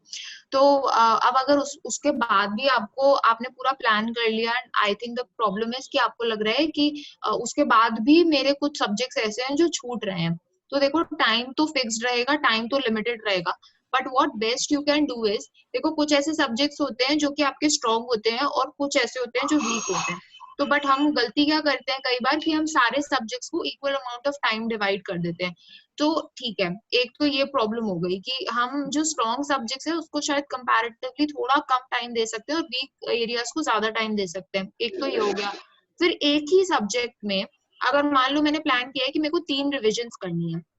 अब जैसे फॉर एग्जांपल ऑडिट की अगर मैं बात करूं तो कंपनी ऑडिट का जो चैप्टर है वो मेरे लॉ में भी है, वो मेरे ऑडिट में भी है, ठीक है। तो मैं 3 बार उसको लॉ में रिवाइज करूंगी, 3 बार उसको ऑडिट में रिवाइज करूंगी। तो मैं क्यों एक सब्जेक्ट को जो मतलब जिसपे मैं ऑलरेडी बहुत कॉन्फिडेंट हूँ क्योंकि वो काफी सिंपल है, मतलब out of all the subjects अगर मैं चैप्टर्स अगर मैं बात करूँ तो वो that is a kind of a easy chapter comparatively. तो why am I spending so much of time on those easy chapters? चलो ठीक है, मैंने उसको एक बार रिवाइज किया, सेकेंड टाइम मुझे उसको रिवाइज करने की जरूरत नहीं लग रही है, बट फिर भी मैं कर रही हूँ क्योंकि मैंने प्लान बना रखा है, मैं वो पैटर्न फॉलो कर रही हूँ। तो थोड़ा ना स्ट्रैटेजिकली काम करो, प्रेजेंस ऑफ माइंड अच्छा रखो, ताकि आप बैलेंस आउट कर पाओ अपने सारे सब्जेक्ट्स एक साथ। क्योंकि टाइम तो देखो उतना ही रहेगा, टाइम को मैं नहीं बढ़ा सकती हूँ, लेकिन मैं क्या पिक एंड चूज करके क्या इंपॉर्टेंट चीजें पहले चूज कर रही हूँ, किसको बाद के लिए रख रही हूँ, किसको मैं बफर के लिए रख रही हूँ, वो एक्चुअली आप पे डिपेंड करता है। और वो आप सब्जेक्ट्स के साथ भी कर सकते हो और टॉपिक्स के साथ भी कर सकते हो। So I think that is how you can handle your weak subjects and focus on weak areas more. अब मतलब वेदिका अगर इस पे कोई और क्वेश्चन आ रहा है दिमाग में तो आप पूछ सकते हो। Okay, I will move down to the next one, Disha. Meanwhile, I think Yes. Manisha का एक question था कि which are the good firms to apply for in investment banking. Yeah, this is a risky scenario which I'm saying you. क्या होता है अपने को ना CAs को investment banking firms पे हमेशा back end का job मिलता है, front end का job बहुत rarely मिलता है. तो I will name out जिसमें हो सकता है Goldman Sachs, JP Morgan, ठीक है, फिर आपका बेन में, आप बेन में भी अप्लाई कर सकते हो, बेन का भी एक डिवीजन है आपका इन्वेस्टमेंट बैंकिंग के लिए। Nomura is a good firm जहाँ पे अप्लाई कर सकते हो। I think these are the phone जो मेरे को अभी याद आ रहा है। मैं आप बता दूंगा कि अगर कुछ है तो और मेरे को याद आता है तो meanwhile. Okay, I think Prachi is asking कि आशीष मैं कुछ ऐड करूं या रिलेटेड टू इन्वेस्टमेंट बैंकिंग वाला हाँ क्वेश्चन? प्लीज। या so it was question from Manisha. Yes. So Manisha, regarding investment banking, like I was also personally working in KPMG in my first year. Then I shifted to investment banking firms. तो मैंने काफी research किया था whether investment banking में CAs को articleship मिलती है या नहीं मिलती है. So there are very limited firms जो कि most of the firms are operating in Mumbai. और दिल्ली में एक या दो firms है जो आपको investment banking का काम देते हैं. But most of the work are related to very back end profile पे. तो फॉर्म्स तो अवेलेबल है, बट ये है कि आपको रिसर्च करना होगा. और मोस्ट ऑफ द टाइम बहुत बच्चे ये सोचते हैं कि इन्वेस्टमेंट बैंकिंग का अगर उनको एक्सपोजर चाहिए तो आप इंडस्ट्रियल ट्रेनिंग में ले सकते हो. बट जो भी वो बल्ज ब्रैकेट फॉर्म्स होते हैं, काफी टीचर्स भी इसको प्रमोट करते हैं, you can enter investment banking domain in industrial training. वो जो सभी प्रोफाइल्स होते हैं, that is all profiles are related to accounting या फिर back end profiles. Investment banking में फ्रंट एंड एक्सपोजर मिलना being in articleship बहुत टफ है. Even after becoming CA, आपको फ्रंट एंड में जाने के लिए you have to do MBA और something like कोई एडिशनल कोर्स करना पड़ता है. इसलिए फॉर्म्स अवेलेबल है, आपको थोड़ा रिसर्च करना पड़ेगा. And you can connect me offline as well if you want. I think I would agree. I completely agree with you. Like मेरा भी, if I remember, right. So what happened, like मेरे को याद है Goldman में मेरा जो interview हुआ था वो प्रोडक्ट कंट्रोल डिपार्टमेंट में हुआ था. जेपी में भी सेम था. बार्कलेस का मेरा मतलब मैंने अप्लाई किया था लेकिन कॉल नहीं आया था. बार्कलेस में जो मैंने अप्लाई किया था वो पीए में था, बट उस पर कॉल ही नहीं आ पाया था. तो एनीवे वो सीए बहुत ज्यादा कम हायर करते हैं. तो this is the scenario of investment banking जहाँ पे हम लैंड करते हैं. आई थिंक दिशा प्राची वाला क्वेश्चन आप लोगे please. So the question is, I wanted to know about paper pattern. Can we ignore the question asked in immediately previous paper? Do ICI repeat questions in the very next attempt like audit, EI, SM subjects? So Prachi मेरे हिसाब से नहीं, मतलब पिछले एकदम exactly immediate previous attempt का तो question वो नहीं पूछते हैं.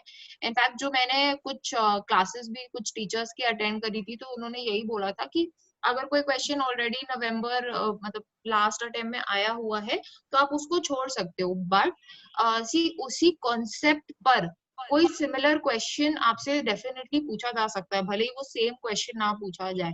तो इसीलिए एक और बिकॉज आपके प्रीवियस अटेम्प्ट में जैसा पेपर आया है कहीं ना कहीं उसी टाइप का उसी पैटर्न का पेपर आपके नेक्स्ट अटेम्प्ट में आता है. मतलब आप बिकॉज अब जैसे अगर वो मतलब लास्ट क्वेश्चन में अगर केस स्टडी दे रहे हैं तो केस स्टडी ही देंगे. तो एक प्रैक्टिस के हिसाब से मैं ये बिल्कुल नहीं सजेस्ट करूंगी कि आप इमीडिएटली प्रीवियस पेपर सॉल्व ही मत करो.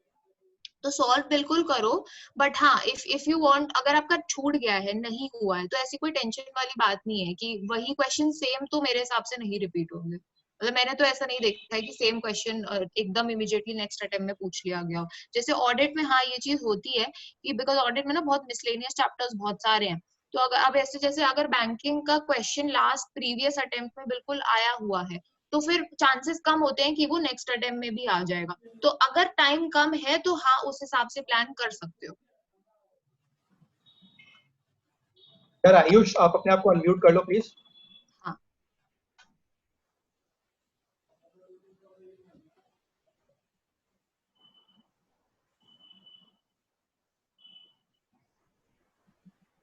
आयुष यार, दिशा एक बार ऋषभ का भी पढ़ना यार, ऋषभ ने कुछ बोला है। Ayush Sharma wanted to say something, पता नहीं सेशन में नहीं है क्या? आई थिंक वो चला गया हो, कोई बात नहीं यार।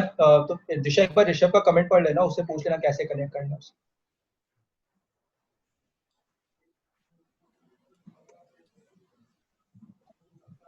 गाइस किसी के पास है कोई और क्वेश्चन ऐड करने के लिए?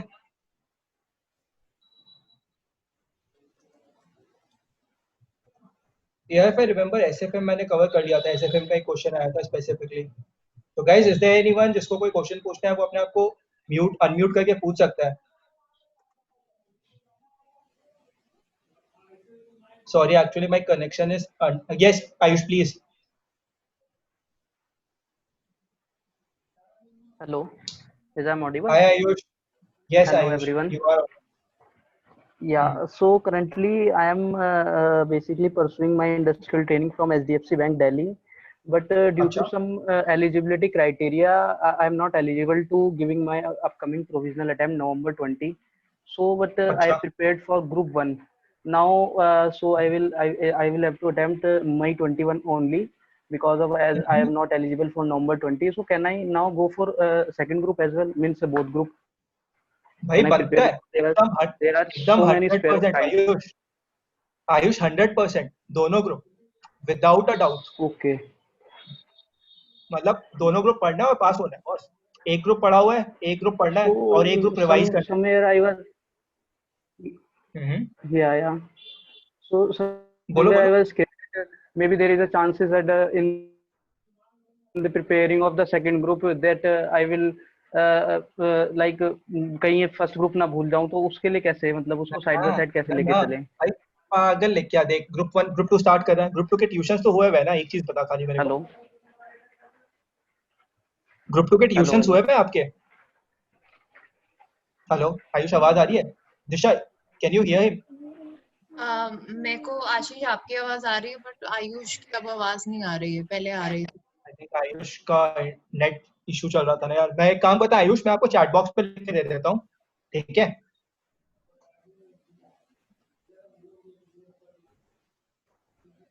चलो कोई नहीं आयुष, हम आपसे कनेक्ट कर लेंगे, कोई बात नहीं। इज देयर एनीवन जिसको और कोई कुछ क्वेश्चन पूछना है यार, प्लीज अनम्यूट करके आपको पूछ लेके करके, या चैट बॉक्स में भी आप लिख सकते हो।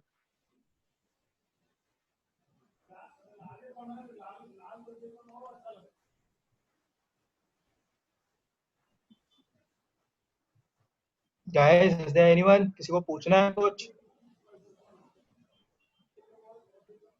और should I take silence as in man, हमने सारे क्वेश्चन ऑलरेडी आपके आंसर कर दिए हैं? या फिर किसी को अपना कोई एक्सपीरियंस शेयर करना है, वो भी एक्सपीरियंस शेयर कर सकता है अनम्यूट करके। Hi Ashish and Disha. I hi had brother. one more question. That do we have to follow practice? Matlab, do we have to practice the practice manual questions as well? Because I think RTPs, MCPs, and previous year question papers aren't enough यार because of Prachi, the time thing is constraints what happened, actually. Yes Prachi, what I would suggest, like if you see the modules of any of the teachers for whose coaching you have taken, वो module में जो questions Yeah. होते हैं ना, वो हमारे past RTP, past question papers और practice manual और स्टडी मटेरियल से उठा के बनते हैं। तो आप अगर उनको कर रहे हो ना, तो उसके बाद आपको एडिशनली प्रैक्टिस मैनुअल के क्वेश्चंस करने का दरकार नहीं। बट यहाँ पे एक केवेट आता है, आप प्रैक्टिस करो वो क्वेश्चंस जो आपके ट्यूशंस के मैट पे है, बट उनका आंसर्स का जो फॉर्मेट होता है ना, वो आप प्रैक्टिस करो प्रैक्टिस मैनुअल के हिसाब से। समझ रहे हो आप चीज को कनेक्ट कैसे करना है? Yeah. मतलब presentation हमें practice manual के according, ICI के राइट according चलना चाहिए. राइट, क्योंकि क्या होता है ना, जो हमारा आंसर की बनता है ना, जिससे बंदा चेक कर रहा होता है, वो तो आईसीआई हमेशा अपने बुक से बनाएगा ना। Yeah. और आईसीआई इतना मेहनत तो करेगा नहीं कि उसको स्ट्रक्चर्ड करेगा, वो सीधा उठाएगा कॉपी पेस्ट कर देगा, राम की जगह श्याम करेगा, थाउजेंड्स को लैप करेगा, खत्म हो गया आंसर। Yeah. तो So अगर आप actually. प्रेजेंटेशन वो बताओ प्लीज। So actually मेरा specific FM के लिए था, like I have taken coaching from Ashish Kalra sir. So his book is already very big अच्छा and has a lot of questions. So I asked my seniors, so they said that you should do practice manual also and all. So I was quite confused on this because I thought that book is enough. Like I don't have to do all like all the questions because it has a lot of questions. Right.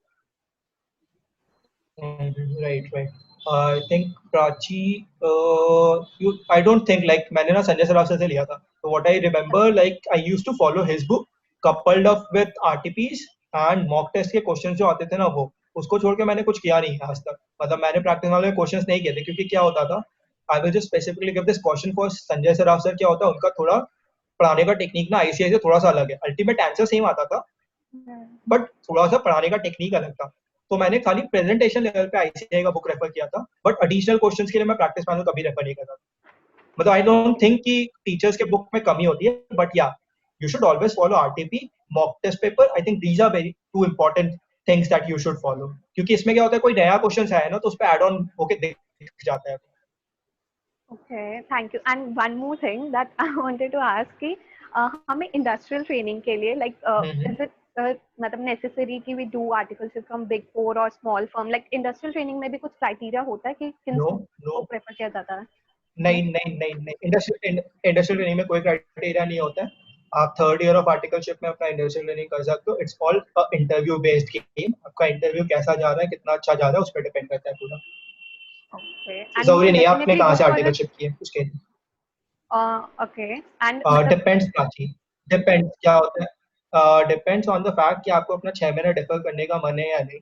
And exposure level पे भी depend करता है. Let's say अगर आपने industrial training किया है तो आप पूरा 3 साल का आर्टिकलशिप करने के बाद अपना एग्जाम देते हो. आई एम नॉट श्योर कि करंट करिकुलम में क्या सीन चल रहा है. हमारे टाइम पे तो ऐसा होता था कि आप 6 महीने पहले एग्जाम देते थे. तो मैंने तो उस डर से इंडस्ट्रियल ट्रेनिंग की नहीं थी. वो अलग बात है, अटेम्प्ट लग के वो बराबर हो गया था. तो अगर आपको इंडस्ट्रियल ट्रेनिंग करना है, it's always an advisable option. आपको फर्स्ट हैंड एक्सपीरियंस मिलता है इंडस्ट्री के बारे में. फर्स्ट आप जो पढ़ाई कर रहे होते हो वो आप अप्लाई भी करते हो तो आपका नॉलेज बेस बहुत स्ट्रांग हो जाता है. तो industrial training is always advisable but या इट्स अगेन पर्सनल चॉइस कि कैसे जाना है इसमें आपको. Okay, thanks a lot. Thanks. So Ashish, I just want to add on to that question कि जो प्रैक्टिस मैनुअल वाला क्वेश्चन था एक. सो मैं बस एक एक्सपीरियंस शेयर करना चाहती हूँ अपना दैट प्रैक्टिस मैनुअल जब मैंने रेफरेंस बुक से पढ़ा था अपने टीचर्स के, तो अगर ऐसा कोई भी क्वेश्चन होता था जो मेरे टीचर के रेफरेंस बुक में भी है और प्रैक्टिस मैनुअल में भी है. Of course reference book is complete in itself in terms of number of questions and the concepts. Her concept से रिलेटेड क्वेश्चन होता है बट जो क्वेश्चंस मेरे ओवरलैप करते थे प्रैक्टिस मैनुअल और रेफरेंस बुक में तो फिर उसमें मैं उसको कंप्लीटली प्रैक्टिस मैनुअल से ही कवर करती थी और अपने रेफरेंस बुक में उसको स्ट्राइक ऑफ कर देती थी ताकि मैं वो क्वेश्चन एक ही जगह कवर करूं is one thing. And other thing is कि प्रैक्टिस मैनुअल में मैं उसका प्रेजेंटेशन भी प्रैक्टिस मैनुअल वाला ही इम्बाइब कर लूं. तो मैं ये चीज एक फॉलो करती थी जो आप भी कर सकते हो. Thanks, Disha. I think it would be helpful. Yeah, thanks Prachi. Thanks Prachi. Disha, Ritika का क्वेश्चन लोगे आप? Yes. So, any tips for SFM preparation as there are many formulas and quite confusing for me. So, not only for SFM but for all the practical subjects, I would suggest कि एक concept and formula register अलग से maintain कर लो जिसमें सिर्फ और सिर्फ आपके concepts और आपके जो भी टॉपिक वाइज फॉर्मूलाज आ रहे हैं वो उसमें लिस्टेड डाउन होने चाहिए.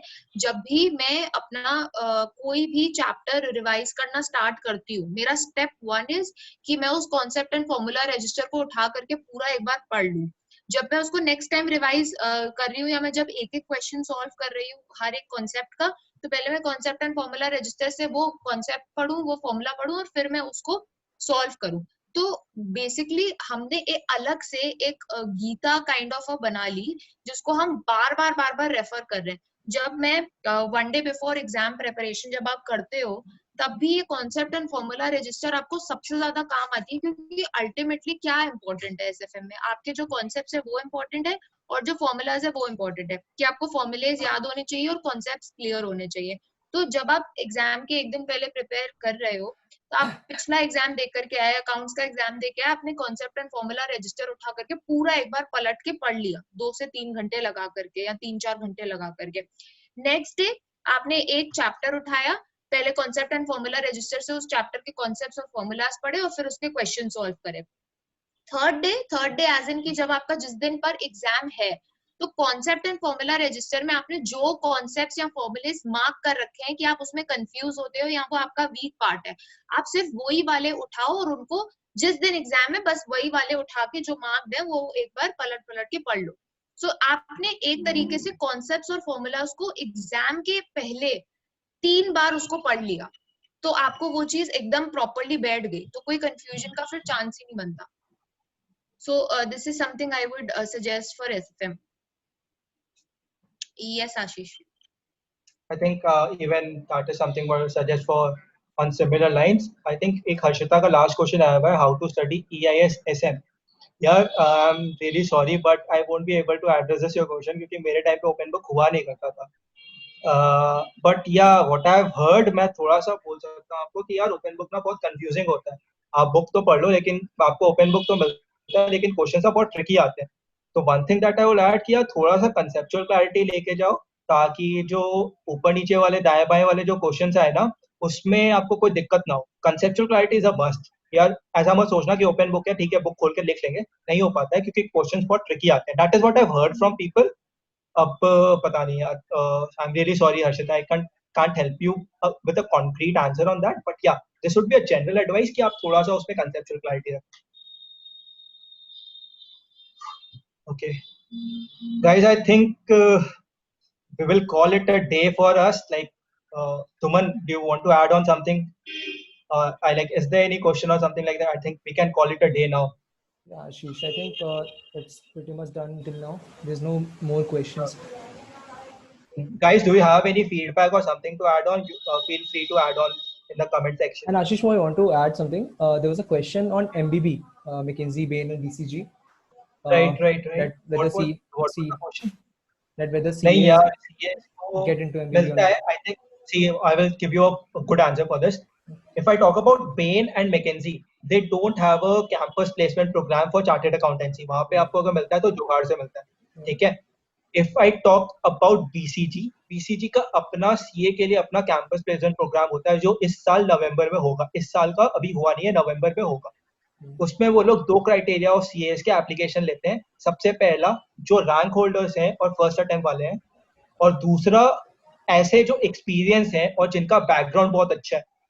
तो लेट्स से अगर आपका मल्टीपल अटेम्प्ट्स है और आपको BBM में जाना है, MBB में जाना है, तो यार आई am not very sure about Bain and McKinsey, but या BCG के लिए आप क्या कर सकते हो, आप किसी भी बिग फोर का हाथ पकड़ो, उसके रिस्क कंसल्टिंग या फिर इंटरनल ऑडिट में 3 से 4 साल काम करो। Let's say you are reaching at the level of assistant manager और सीनियर कंसल्टेंट और मैनेजर। उसके बाद आप BCG के इस पोर्टफोलियो पे अप्लाई करो, तो देयर आर हाई चांसेस कि आपको BCG के स्ट्रैटेजिक कंसल्टिंग में मिल सकता है job. And to be very honest, मेरा भी यही गेम प्लान चल रहा है। So you can use this and this can help you out. Now, Ashish, I want to add something. Jitna I know about this. BCG hires CAs. सिर्फ BCG MBB में CAs के लिए off campus hire करता है. They form a group like WhatsApp kind of group and they add all those rankers. इसके बाद they select on the basis of their criteria, जो भी उनका criteria. And coming on the point, जो कि normal path है, कैसे आप MBB में जा सकते हो? MBA is must if you want to like get into a senior associate position or associate position. MBA is must, but there's another way. आप CA बन के भी आप वहाँ पे senior associate या फिर principal बन सकते हो, but उसके लिए थोड़ा tough होता है. And even Ashish, we are planning कि हम next few weeks में maybe BCG के किसी senior को लाके और एक live session करें. There's a senior who without MBA, he is principal now at BCG. So maybe he will come in a live session, तो वहाँ पे आपके काफी doubts clear हो जाएंगे. Yeah. Guys, I think that was all from our end. Thank you for tuning in. As in, I know it's a Sunday. You have given us 2 hours of yours. I think we initially planned the session for 1 hour, but yeah, since आपके questions थे and we didn't wanted them to remain unaddressed, so हमने उसको extend किया for 2 hours. It was great interacting with you guys. You can just feel free to like reach out to us in case you have any concern, like me or Disha, or you guys can post it to Dhuman. He will be forwarding your questions to us, and we are always there to help you out. And Disha and Ashish, I want to thank both of you. Guys, the idea of this whole session was given by Ashish, and he told me like we often see sessions on rankers कि rank कैसे लाना है, rankers को बुला के interview हम करते हैं, but there are very less sessions जहाँ पे failures के बारे में हम openly बात करते हैं. तो I think this was a kind of session जो सबसे मतलब थोड़ा हटके था और हमने यहाँ पे openly बात किया failures पे, कैसा failures को deal करते हो. So thank you both of you, and that's all from my side. Thank you so much, Thank Dhuman. you so much. Thanks, Ashish, for the suggestion, and thank you everyone for staying with us for 2 hours. So sorry for this Sunday पे हमने आपका 2 घंटा block कर लिया, but I think until and unless आप सबके लिए it was helpful, so it is good enough. So thanks a lot, and any suggestions are most welcome, guys. So you can of course message me. On Instagram, you can just search Stress Busters by CA Disha, and you can just message me for any suggestions or questions that you have. And guys, you can even follow the YouTube channel Disha, Stress Yeah, Buster by Disha Makhija. Yeah, you can also follow my YouTube channel, I'm Stress really, Busters. guys, I'm really sorry I'm not on those platforms. Yes, you can always drop in with Disha. I think she will forward your questions to me. Like if you have any audit related specific queries, you can always bug me. I think you can just bug me on Instagram or maybe on Facebook, something like that. Or maybe you can just drop it in Disha's page and I will take it from you. Okay, so thank you so much, everyone. Thank you, guys. I'll just end the session now. Thank you so much, guys. Thank you. Bye bye. Take care. Stay safe and stay healthy. And यार lockdown चल रहा है, corona चल रहा है. Stay safe and be healthy and पढ़ाई करते रहो. पास होना है, right? चलो. Okay, guys. Bye bye. Have fun. Take care. Everyone.